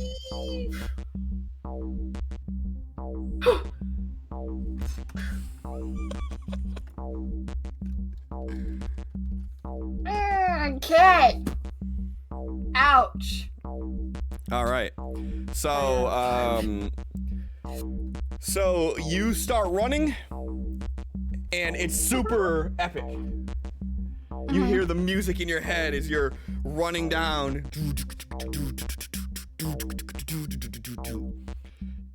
Jump onto the ramp, skid a little bit, regain control as you're feeling this thing hitting every bump underneath you. And just when you're getting about midway down the ramp, you feel your left foot kick right behind your right heel, and you trip. And then you tumble once, Catch me, Tal. and you are flying out the back of this open plane. Oh, I believe in you. You can catch me. I'll try. X, remember you are on hold until you tell me differently. Let me know either if you're gonna go right when someone else is about to go, you're gonna have to contest it. Otherwise, just let me know, like, all right, I'm gonna go after this. Sophie, you have a brief moment of redemption here because the gods have determined that you go first. Here's what I'll let you do. Whatever you're about to do, you're rolling it with a hefty penalty, probably like a -4. Or you can go on hold until after Tal's turn. As the good Lord intended. That sounds like a good idea. I am floating, flying, hoping that Tal catches me. Perfect. Because I'm scared. You're going immediately after Tal, regardless of anything, though. Okay, perfect. Sounds Okay. good. Felix, you're driving behind Tal. Tal had to dodge because the door almost hit the hovercraft. And as he's starting to cut backwards, you see emerging from the black shadows of the cargo bay the figure of Sophie running epically down this ramp, and then you see her. Fucking biffed it. And she hits the ramp in like a parkour tumble, head over heels, and then you see her just free falling towards Tal, who's not quite behind it anymore. He's steering in that direction. And you're about 50 or so feet away from their hovercraft. And you're on mute. I think. I'm not. I'm Oh, okay. stuttering. It was nice knowing you guys. Sorry I'm dead. Felix is just gonna slow this thing to a stop at this point. Okay. Thank you. I didn't want to be the one to do it, but I wanted to just stop the thing. He was like, that bitch gets. Nothing we can do. We've been trying to catch up to it in like 5 turns and we haven't yet. Yeah, but he's just stopping and watching the train wreck at this point. No. Plane wreck, not train wreck. Right. Do you want to hold your action, or do you want to, like, your action is No, just your my stopping, action okay. is stopping the vehicle. Okay, fair enough. Can I just say, this is why I don't make decisions. No, this is I made good. a decision. This is and good. We laughed so hard at all this. You have to remember, this is You a will be show, missed. and shows are entertaining, and we've done a hell of a lot of laughing. So it was an entertaining decision. Yeah, I'm exactly. gonna miss Sophie. Yeah, she was a good character. This is an epic death. Yeah. And I do Tal. want to Boy, be we're gonna get famous! Scully.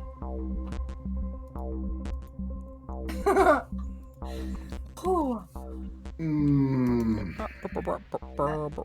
I'm not buying followers, so. Okay.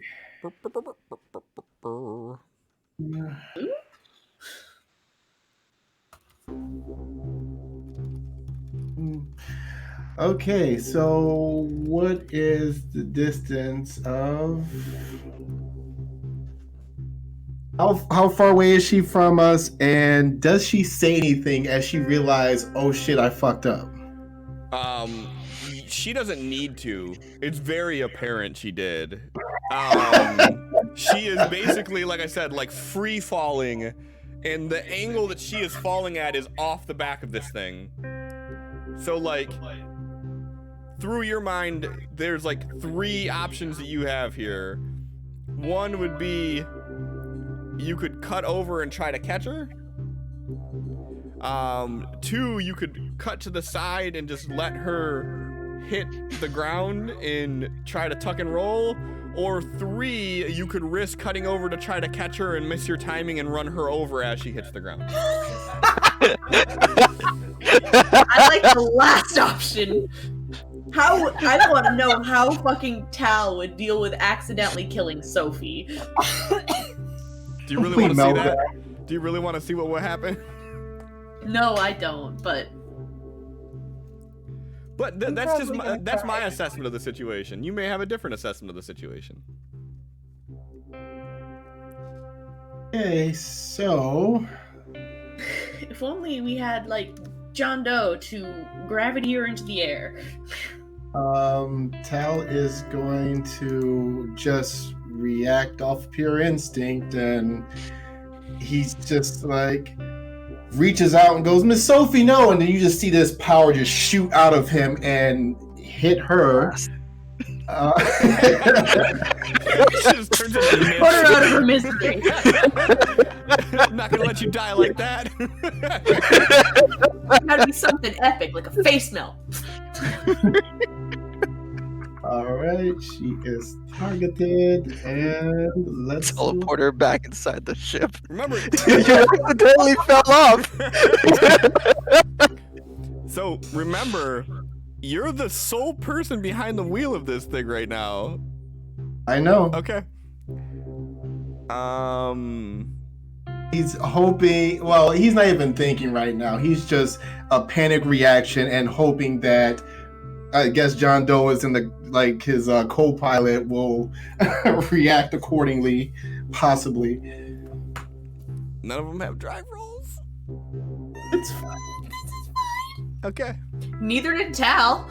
That's It's very possible true. to roll a 30 on an unskilled. I've done it. That's very true. All right. So you cast Fly. Sophie, you feel yourself become weightless as you're falling.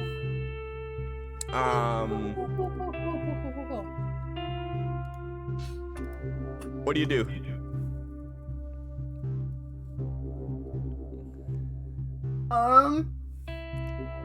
I go with it because I'm putting my faith in Tal. Okay. What do you do? I don't know. Look at Allie. She's so fucking nervous. Sorry. This is really fucking intense, my dude.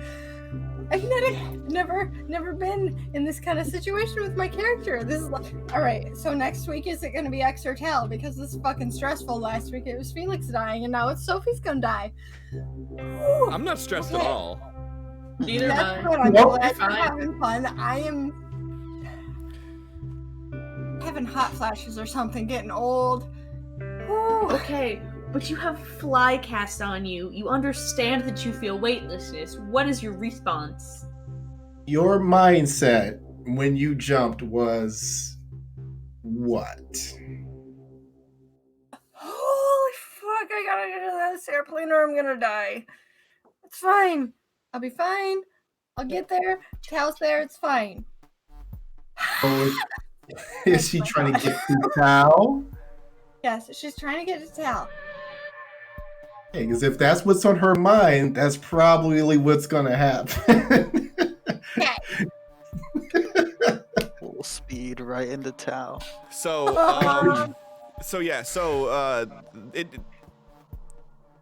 it doesn't make any sort of assumptions that like you know how to fly automatically. So like that sounds as good of any explanation to me. So like you feel yourself become weightless, and you notice yourself like momentarily like hovering.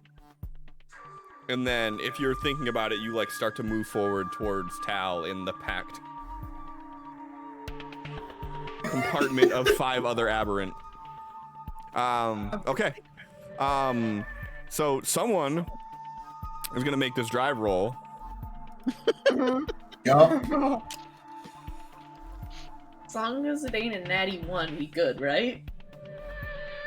So that's a 2. But you gotta like roll 2 dice to see if it would have exploded or something. If a wild card's doing it, yeah. I mean, Oh wait, no, giant you're right. roll- Yeah, no, yeah, you're right. That's a D4. Yeah. Hey, All right, so 4, 8, 9, -2, so not quite a raise, but okay. So as you do that, you see one of the you see an anonymous hand just reach through the crowd to grab the wheel and cut to the side as Sophie comes floating in towards you. What do you do after she's there? I just with his outreached hands, he didn't even know he could do this. So he's just looking to grab her into a hug because he was afraid that she was going to get hurt. Okay.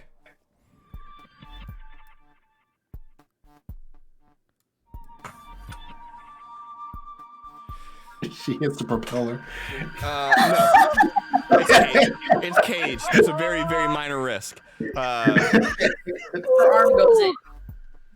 Roll for So the anonymous arm that is grabbing one of the other aberrant that's there manages to steer this thing off to the side, and you see it come to a coast. Felix, X, you two see Sophie float into Tal's arm and him grab her and pull her into this mess of aberrant on this already overcrowded vessel. What are you guys doing? X will like slap him on the shoulder and is like, okay. Let's start. Let's Okay. go. Let's go. Walk. And X will climb out and start walking towards it. Them. Felix as well gets out of the craft, and he just shakes his head. But instead of walking towards that whole mess, he's walking towards the RV to see what Echo and this other aberrant are even doing in They're reaction not to on all the of this. RV. Oh, they're just like We fucking left them gone. in the. No, we left them in the Warehouse. Hangar? hangar. Oh, hangar. Yeah, they were in there looking around when everybody decided to pile into shit. They weren't. They Okay. just weren't there to pile into shit.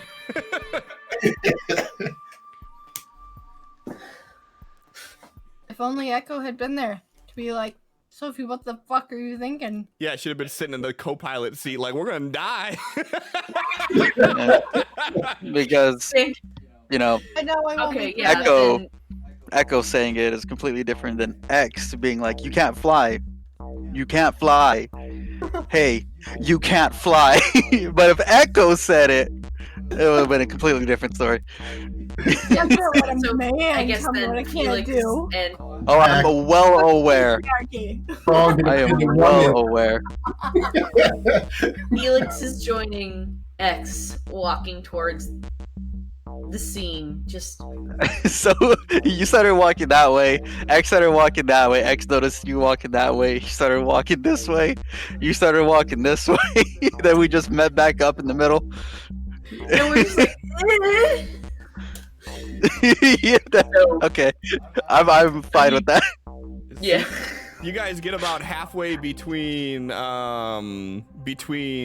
where you parked your hovercraft and where they stopped at, and you guys hear this brilliant clatter, followed by multiple explosions as the plane has broken through the fence into the minefield, and you're seeing like it hit an area and it skids to the side, and all these anti-personnel mines are going off on this thing as it's skidding across the sand. And you're seeing just flames shooting up and debris flying through the air.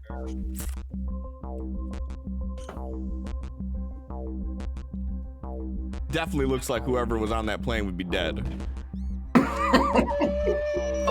But we saw her Yeah, jump you off, said that we seen her jump and grab onto. Yeah. Oh, no. I'm just saying, you definitely, assessing this damage, get the idea that someone on that plane would have been dead. Very dead. The anti-alive. Well, at least she got off of it. Jesus fucking Christ. Yeah, she jumped off, like I said, again, like hit him on the shoulder. She wouldn't stay on the plane. She cut it close, but Cut it She fucking wouldn't- close. Starts walking over there. I'm tired. X goes through the RV. It's too early for this shit. It's like So, fucking 9:30 we- a.m. at this point. We split. You said it going that way. Then we just turned around and gone in the other directions. Yep. So like by the time you guys all meet up, like Echo and the rescued Aberrant are like running towards all this commotion that's going on now. X will like pass by Echo and like, they're okay. What the fuck? Tao got to Sophie. She jumped off. Tao caught her. They're okay. Slowly starts strolling back to the RV. And as he's You walking, can't just leave. Wait, no. he's like, everyone's okay. Everyone's okay. And he just keeps walking. Felix isn't even running. He's just like full on, just like casual walking over there. Like, can't believe this just fucking happened. Did we coast to a stop, Cliff? Oh yeah. Okay. Spinning. Uh, I'm spinning in place. He's just holding Sophie's like, oh my god, Miss Sophie, you okay? I didn't know I could do that. See, you made it possible. You make the impossible possible, like I said. And I thought you said you didn't know how to work that thing. You were working it just fine. So why didn't we do that before? That probably would have been a lot easier than all this stuff that's happened. And he just like keeps rambling on and on unless you stop him. I don't think that we can fly the plane now. I think it's. Oh no, it's definitely not flyable now. I don't think. Sophie is straight up like meltdown, bawling, like thought she was gonna die. She is not okay right now. She's just like holding on to Tao for dear life, like meltdown. No words, nothing, just like ugly crying. It's just not good. Don't cry, Miss Sophie. Well, remember what I told you? Like, as long as I'm around, we're both gonna be okay, right? And you're okay now. I'm glad you tried to help. And look, I drove. I told you I could do it. No words. She's just like, no, I cannot. Mm-mm. Well, you're fine. You only did minimal damage to the other one. We can still fly that one. Yeah. I'm never flying a plane again. I cannot do it. Nope, not happening. I cannot. No. You didn't fly the first time. You kind of drove it on the ground. Yeah, No. next time you gotta get it in the air, and then it'll be much easier. No. No. You don't have to worry about fences up there. No. It's okay, Miss Sophie. You don't have to do anything you don't want to do. Besides, the bunch of us, we figured this out easily. It's no problem. We'll do it again. No. This might actually, I don't know. We might be able to dry this on water. One way to find out. Oh look, here comes Mr. Felix. He doesn't look happy. Felix is just like finally approaching. He just looks extremely.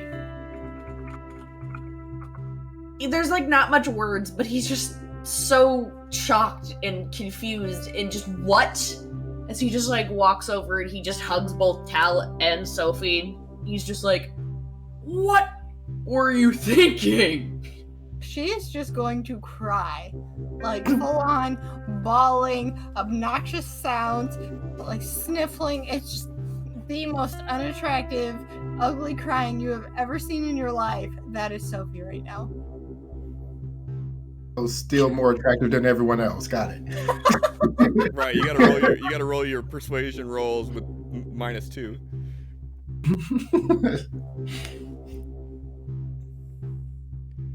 Come on, let's get away from the fucking exploded plane before, I don't know, gas explodes or something. Oh, it's... Answer your question, we were thinking we want to get out of here, get back to our people, and everybody kept saying what we can't do, so we decided we're going to do it. If you can't be defeated before you attempt something, that's... But we have something easier. We have the hovercraft that can go on the water, and then we can just drive there.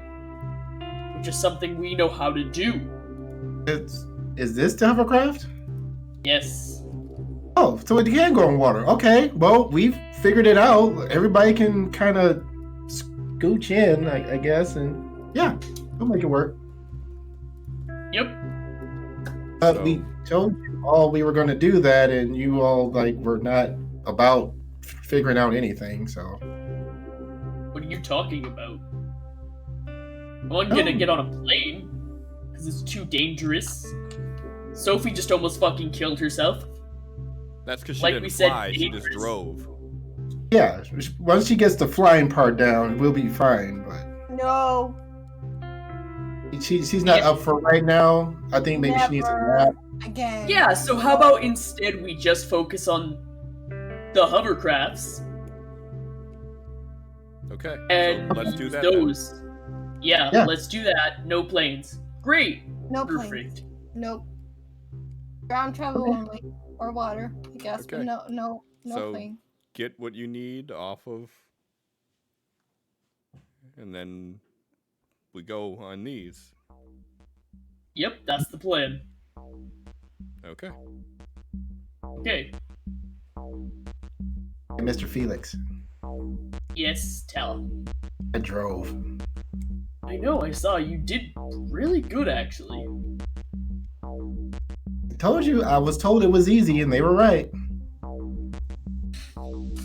Well, it's not easy for the average human, so I just assumed. But, you know, you've proven time and time again that you're brilliant, so clearly it's gonna come naturally to you. But if you get to call me a hero every other second, I get to tell you you're smart. Okay, deal. Fuck.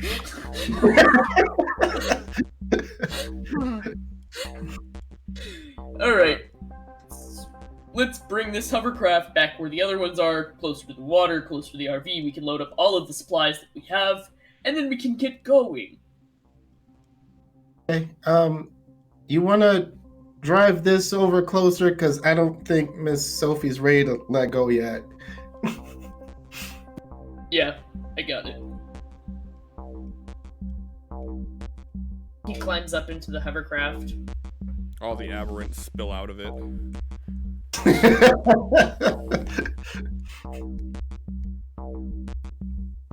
He's more than willing to drive whoever wants to ride with him, but, you know, there's not enough room for everybody. Comfortably at all. But, yeah. Yeah, so it takes you a little bit to get it going, but if all you're doing is moving it up next to the RV, that's fine. Yep. Felix is doing like a 20-point turn.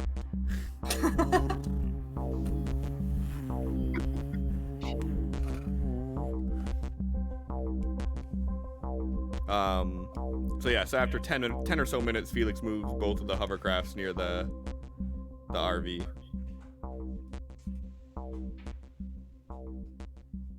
All right. He's holding on to the stick that he got from the vault, and he's like, I have everything I need. It is boom time. Alright, so Felix gets onto the RV. And he grabs his phone. And he grabs the good base. Not his old one. That one has He still sentimental wants value. What, the old one? Mm-hmm. It did, you're right. But there's a lot of things that have happened and a lot of things he's realized recently. And the value in it doesn't really seem so high. Did he realize that Sophie's dumb? Yeah, but Yeah, but you know. that's beside the point. He's also gonna grab things like the first aid kit that was on the RV. And probably a couple bottles of alcohol, because, like, fuck it. Okay. Whatever food he can. His clothes. Mr. Felix, don't forget my drum machine. I think that might be too big for the crafts towel. Mr. X said he spent a lot of money on it. He can get you a new one. Okay. Come on. Right, Allie. Huh? It's a big yawn. There were words in that yawn. Mm-hmm. Huh? I said, can we? Mm-hmm. But I was yawning. I didn't know you were yawning. I heard Can we clear as day. I mean, Felix is honestly probably bluffing at this point, but there's really just not a chance that there's enough room for the drum set and everybody among the two things. Yeah, there's not enough room for the drum set and his bass. What? The base stays on my person. It's the same size as me. It's smaller than me.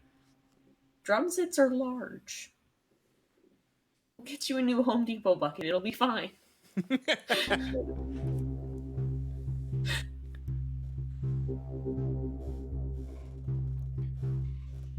All right. Everybody grabbing the things they need? I don't think that we need to, like, itemize what we're doing here. If it makes sense, it makes sense.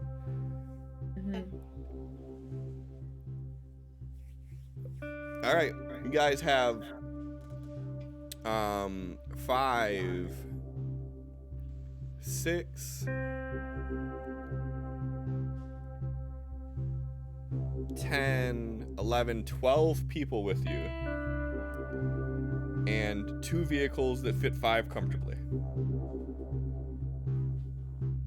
It's gonna be some snuggling going on. Who's driving the 2 vehicles? Sophie is not driving. Guaranteed. She cannot. So Tal's driving 1. Felix is driving one, for sure. He would be behind one of the wheels. So is X driving the other one, or are they gonna actually let Tal do this? I guess X will drive. Sophie let go yet? Because he probably can't drive. Sophie, you ready to go? She's not ready yet. She's not. She's not. It's alright, we'll get there. X will blow up the rafts, tie it to the end of each of the hovercrafts, one for each of the hovercrafts, and pile up supplies and stuff in that. Okay, good idea. Try to get as much as we can. Maybe we can fit that drum set. Yeah. One wave, it just. No! Oh. Cal's diving in.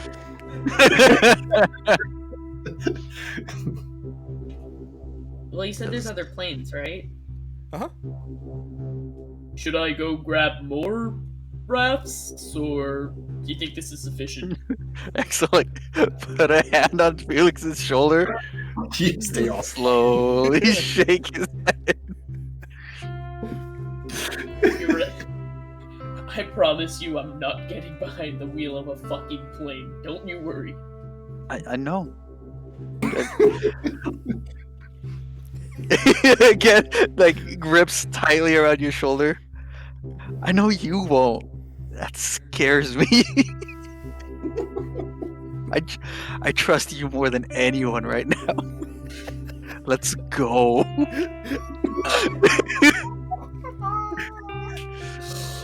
Felix smirks at this and is kind of trying not to laugh because he knows that X doesn't trust Felix as far as he can throw him. So, everybody's loaded up. Everybody's ready to go. I'm taking credit for the relationship building that Felix and X have right now. There you go. That's a good way to look at it. It wasn't the nice talk they had this morning. Oh, No, it's like this fucking dumbass. What the hell is she doing? I thought she was gonna be smart. No, she was fucking dumb. All right. Who is riding with Felix? Oh, where are we going?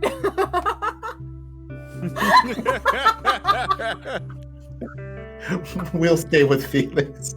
Okay. thank you.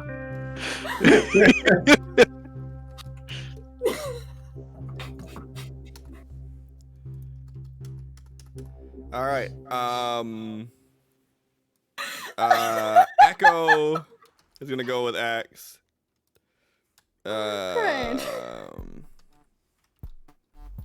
John Doe and Ava are gonna go with Tal.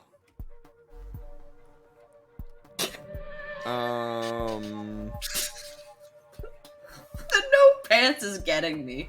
I know.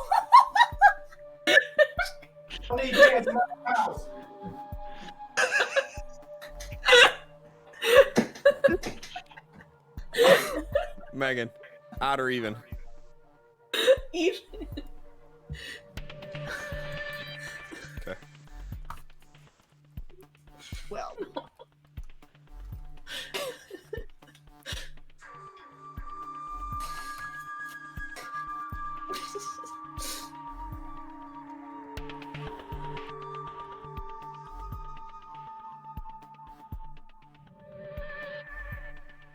Yes, Cliff? So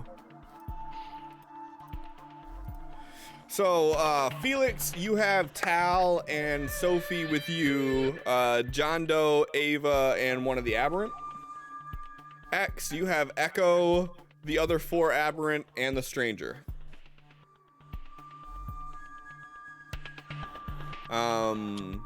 Good. Get me with the off cast.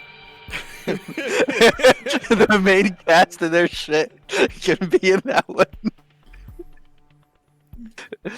I picture driving by Felix and like looking at him in his blank expression, stiff arms as he's driving the entire way. Just white knuckling the whole fucking time.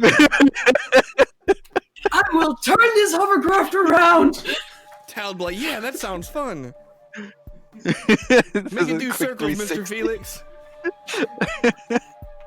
Keeps going in the same direction but spins. Think you people call these donuts? I want donuts. No. It's not your birthday anymore. You don't get what you want. If you decided you wanted donuts, then we can't have donuts. Yep. No one can Someone have might die. donuts. I don't know why, but for some reason my brain assumed what was in John's hand was a raw potato. Why? Because his Raw last name is potatoes are delicious. Irish, you racist? Right? I didn't even know his last name was Irish. I just saw him eating something. You didn't know his last name was Irish. Because I don't know that. Like, You don't gotta say his last name, but I'm not sure I want you to say his last name now. Hooligan. I don't know. How am I supposed to know? Potato? Because that's what Irish people do, John. Listen, I'm Scottish. We can fucking... All right. So what you missed, John, is in craft number 1 is Felix, Tal, Sophie, John Doe, Ava, and one of the Aberrant. In craft number 2 is X, Echo, the remaining 4 Aberrant, and the Stranger. Okay. What is the game plan?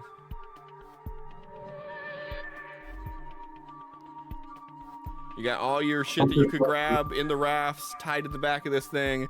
You got 6 people crammed into each of the vehicles that fits 5 comfortably. And to get back to Vegas by car, by normal means, would have been about an hour. So you have around that much time or so to get back on this. No roads or anything. It's a straight shot, so it should be a little bit sooner. If we Right? navigate correctly, there's no storms. I'm gonna say that about this time, it's probably around noonish. Best that you can tell.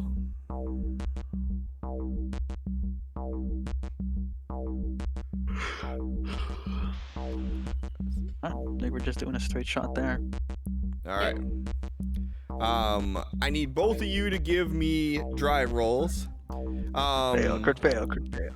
So these drive rolls, what I'll say is they both need to be making a -2. You guys have a little bit of experience with this now, but still getting it started and going is something.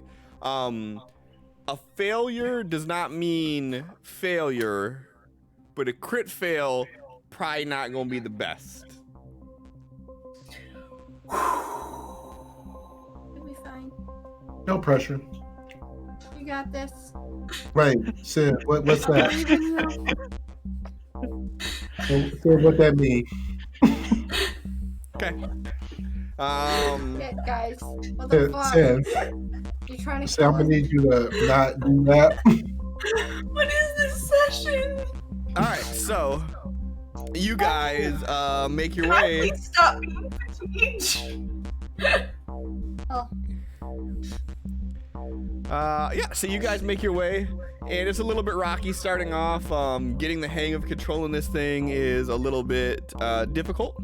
And it doesn't help that you have more people than are supposed to be in here, crammed in here, and you guys are towing things behind you.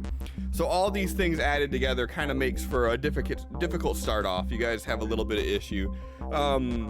Once you start making your way through and get moving, though, everything becomes a lot smoother sailing, no pun intended. You guys take to the water, and to your surprise, amazement, delight, it works just fine. And you guys start sailing across, and for a minute there, you know, there's a moment, X, where you look over at Felix, and you two actually kind of just smile at one another, like it's actually an enjoyable experience piloting this hovercraft on this calm ocean. You guys have the sun like directly above you beating down, and the small waves that are coming off are just adding a little bit of wake to it as you're driving. And yeah, like everything seems pretty decent.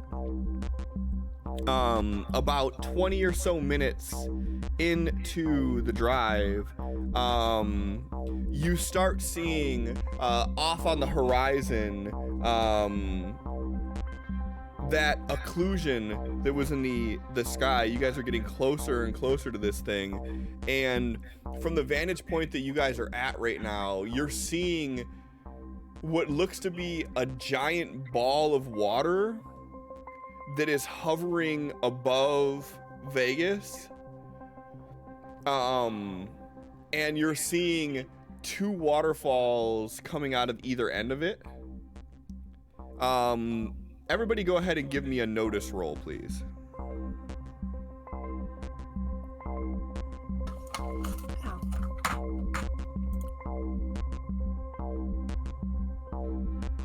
Oh, of course she does. Tal, what you notice is,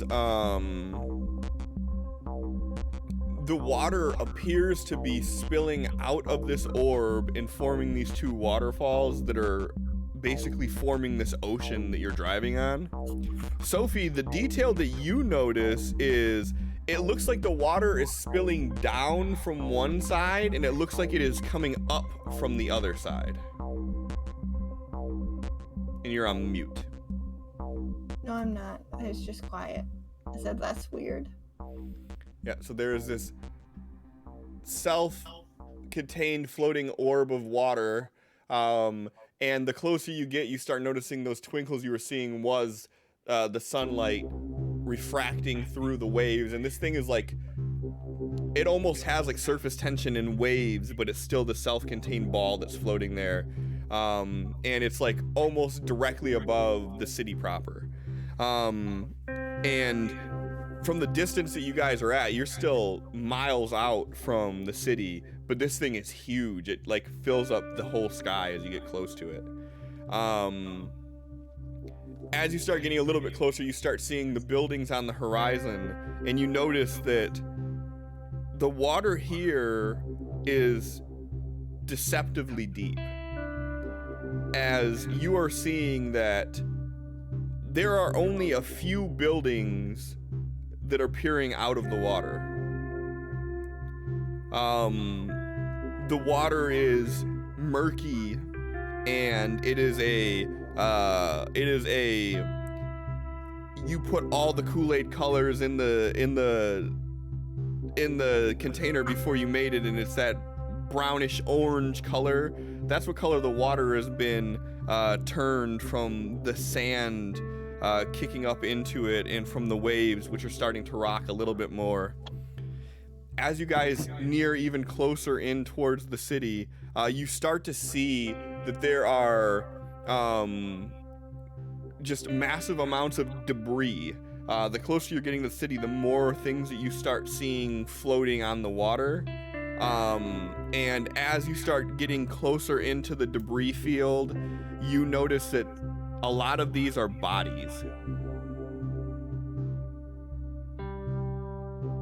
You're close enough to start seeing the actual destruction that has happened here, as the city of Vegas has been just destroyed by this water.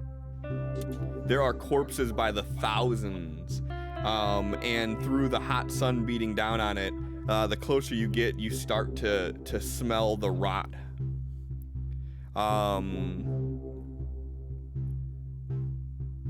But off in the distance, on the roof of one of the buildings, you see movement. People have set up makeshift tents and things on top of this building here, and as they see you coming through, they start waving at you.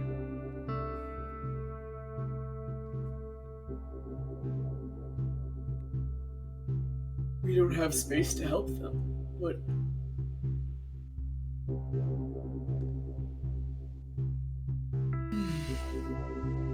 Are we close enough to talk between rafts? You could get close enough to talk, yeah. You gotta talk a little loud though, because you gotta talk over the sound of the big engine in the back. But yeah. We don't have space, but we have a lot of food.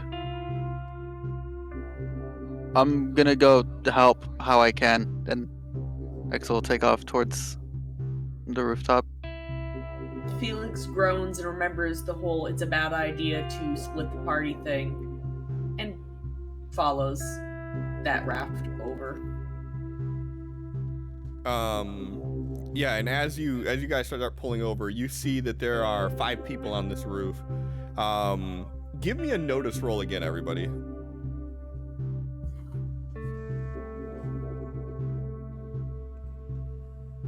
paying attention, apparently. Jesus Felix Christ. is trying not to heave about the bodies. And has vomited so much in this campaign. So X, you immediately recognize this building, and you've passed by it maybe 100 times since you've lived here, and you know that this building is massive, probably has 30 stories to it, and where you're pulling up to it, there's maybe a 3-foot or so lip until the roof. Wow.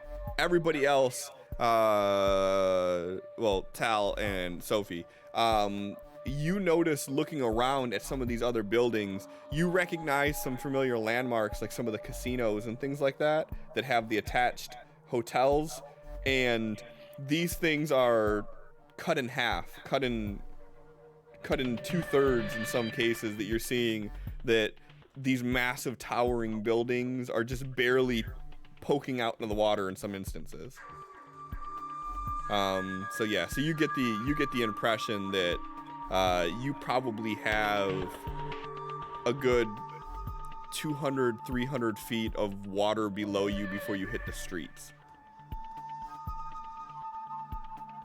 How tall was the building we had the aberrant in?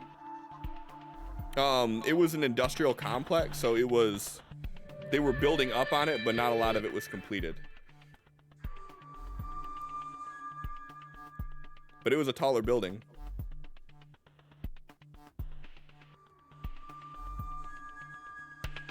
And as they pull up, they're like, "Where did you guys get these? We haven't seen anybody in the water that wasn't swimming in hours." Came from... What direction did we come from? The north.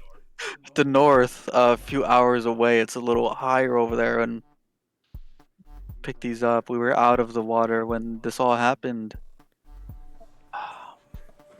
You guys weren't here?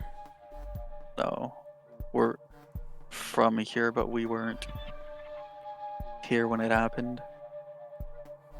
It was a nightmare. There was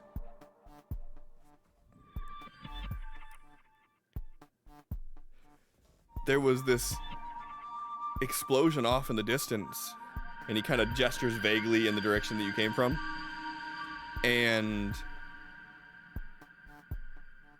all of a sudden there was this shockwave that hit through, and we felt the ground tremble, and then the next thing you know, it was just water.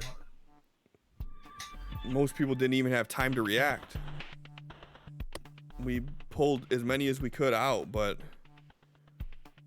And then he kind of like just looks over, like he gestures towards the bodies, and then he kind of just turns his head.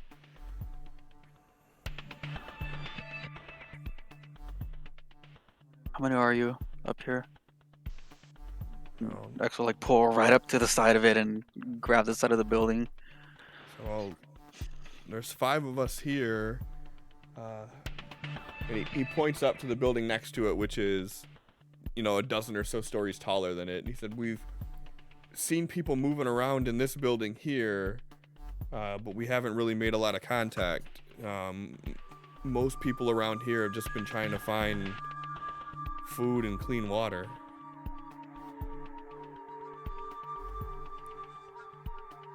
X will like put a hand on Echo's lap. Have you been checking your phone?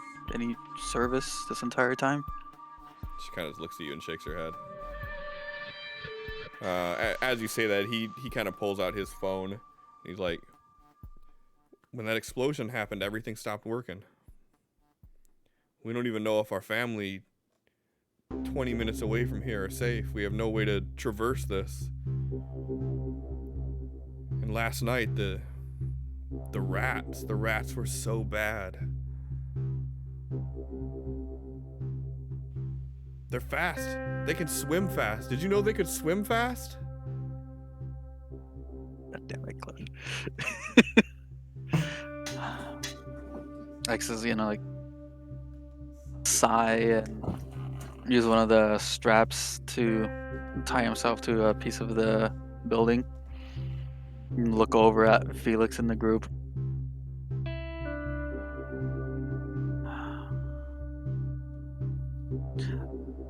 Pull over the raft that they were towing behind.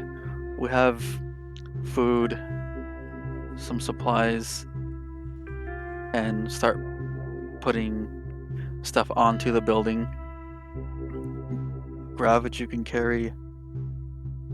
Get in the back. Maybe we can find something. Tal is like tugging at Felix. He's like, Mr. Felix, we really need to check on my people, see if they're okay. Felix just nods to Tal, and he's gonna yell over to X. We're gonna go try to check on the others. Is that all right with you? X like looks around. You should be able to spot me pretty easily. Yeah. Echo's like, can't you guys just wait a little bit? Sure. I'm gonna unload what we have behind my hovercraft so they can fit into the actual raft, carrying food and like as much food and stuff as they can to try to preserve the supplies that we got, but I don't want to leave them on the building either. Yep. Felix is gonna try to pull up beside as well to see what we can do for trying to transfer supplies into crafts or into people's arms and stuff. Okay.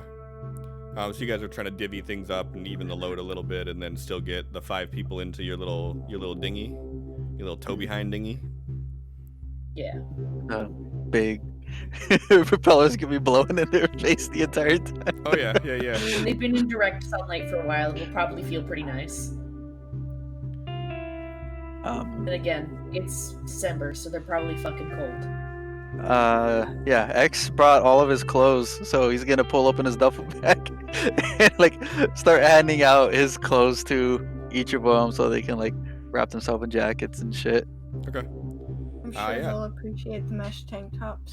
he's like, here's a Gucci to keep you warm. Puts on the fish net like, this doesn't protect me from the wind at all. Yeah, but you Please, look cool. take this mesh crop top to assist in the war. So they climb in the back, and you guys push off the building and start heading back towards where the aberrant were at.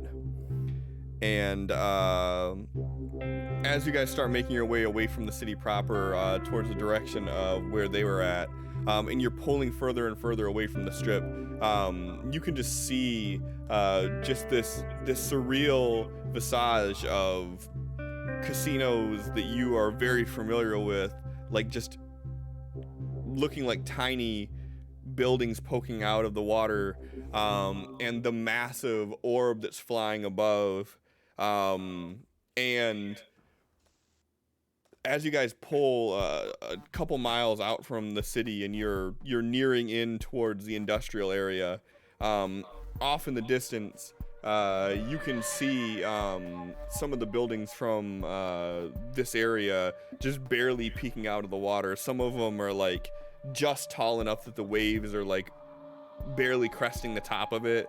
Other ones are like the building that you were just on, where you've seen there's a few feet above the water. None of them are towering too far out though, but far enough that it gives you that little bit of hope that maybe your people were able to make it. as you're pulling away from the city proper, you're noticing that that the bodies that you have to basically wake through when you're closer to the strip thin and then begin to come to a point where you're not seeing them anymore, as the large collection seems to be right towards the city proper. Everybody go ahead and give me a notice roll.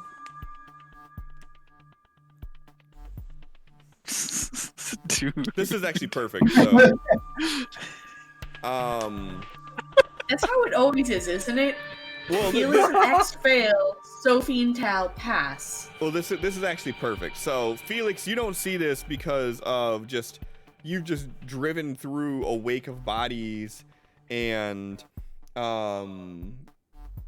know, your goal is to get to the destination, so it makes sense. Sophie, Tal, you guys are kind of just not needing to focus on driving or anything, able to take in this destruction that is around you here, and each of you at the same time, you see this shimmer under the water for a brief second, and you see this trail of riptide rip across, hit your boat, and then all of a sudden you hear this loud splash as you see something retch out of the water into the sky, hitting X's boat, capsizing it and flipping everybody out.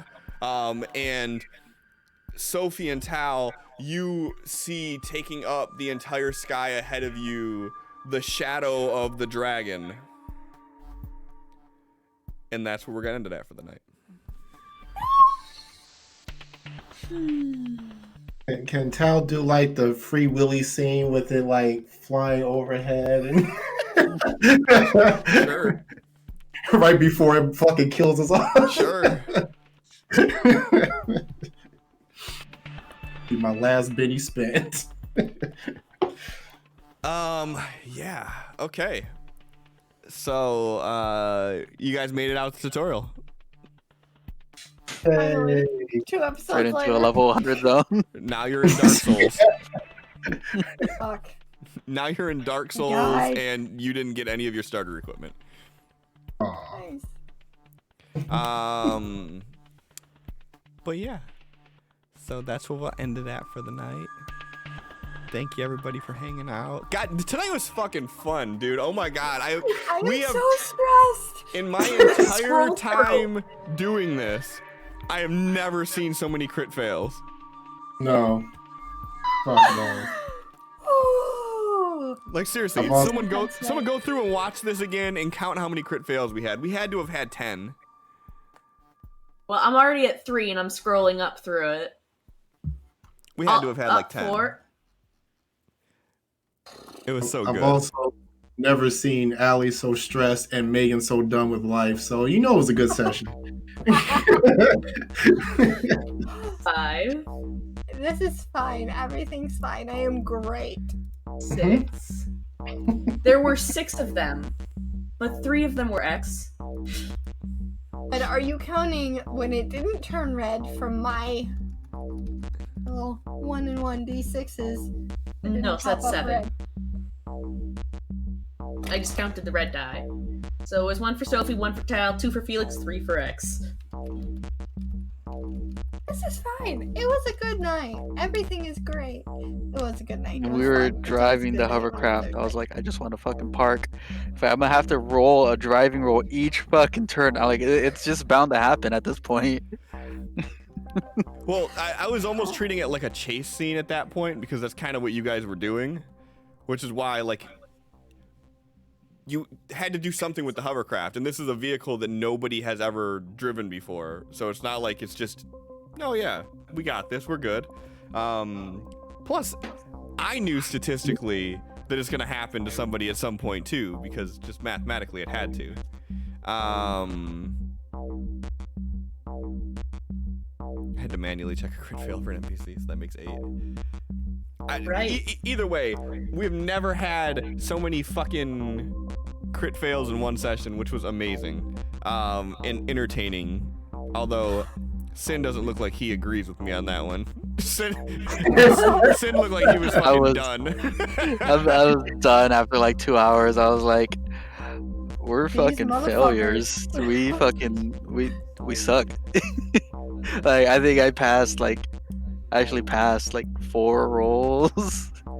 Just failed everything. It's gonna be a bad session when Sophie crit fails. Multiple She don't times? do that shit. Right?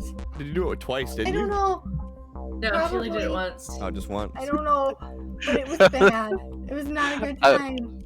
I No, it was love good. the progress Felix and X made though. I love all of it. Everything about this was good. Yeah. It was such a Fucking, fun session. I love I it. was like, the session before ended off having a talk with Sophie first. Immediately the session was like, no, you're not gonna fly. You're not gonna fly. You're not gonna fly. Yeah, fuck what he Fucking tried to says. fly. I was like, oh, okay. No, I wasn't gonna. But like, I wasn't gonna fly and risk everybody else's life. Me, meh, whatever. Sophie, it's fine. She fucking ran off that plane though, but she didn't put everybody else in jeopardy to an extent. Like nobody else was on the plane. Me though? Caveat No there. problem. Jumping out of the back of the plane. Oh my god! But It's not a problem. let's be real though. That was the most epic thing that Sophie has ever done in her fucking life. She sprinted onto a plane, hopped behind the wheel, started that fucker up with the intent to do something really useful and good, regardless of how Fucked up. improbable it was. But yeah, so thank you everybody. This was too much fun. I'm sure we'll have some clips in the Gilded server, so check those out because they're gonna be fun. And we'll see you next week. So bye.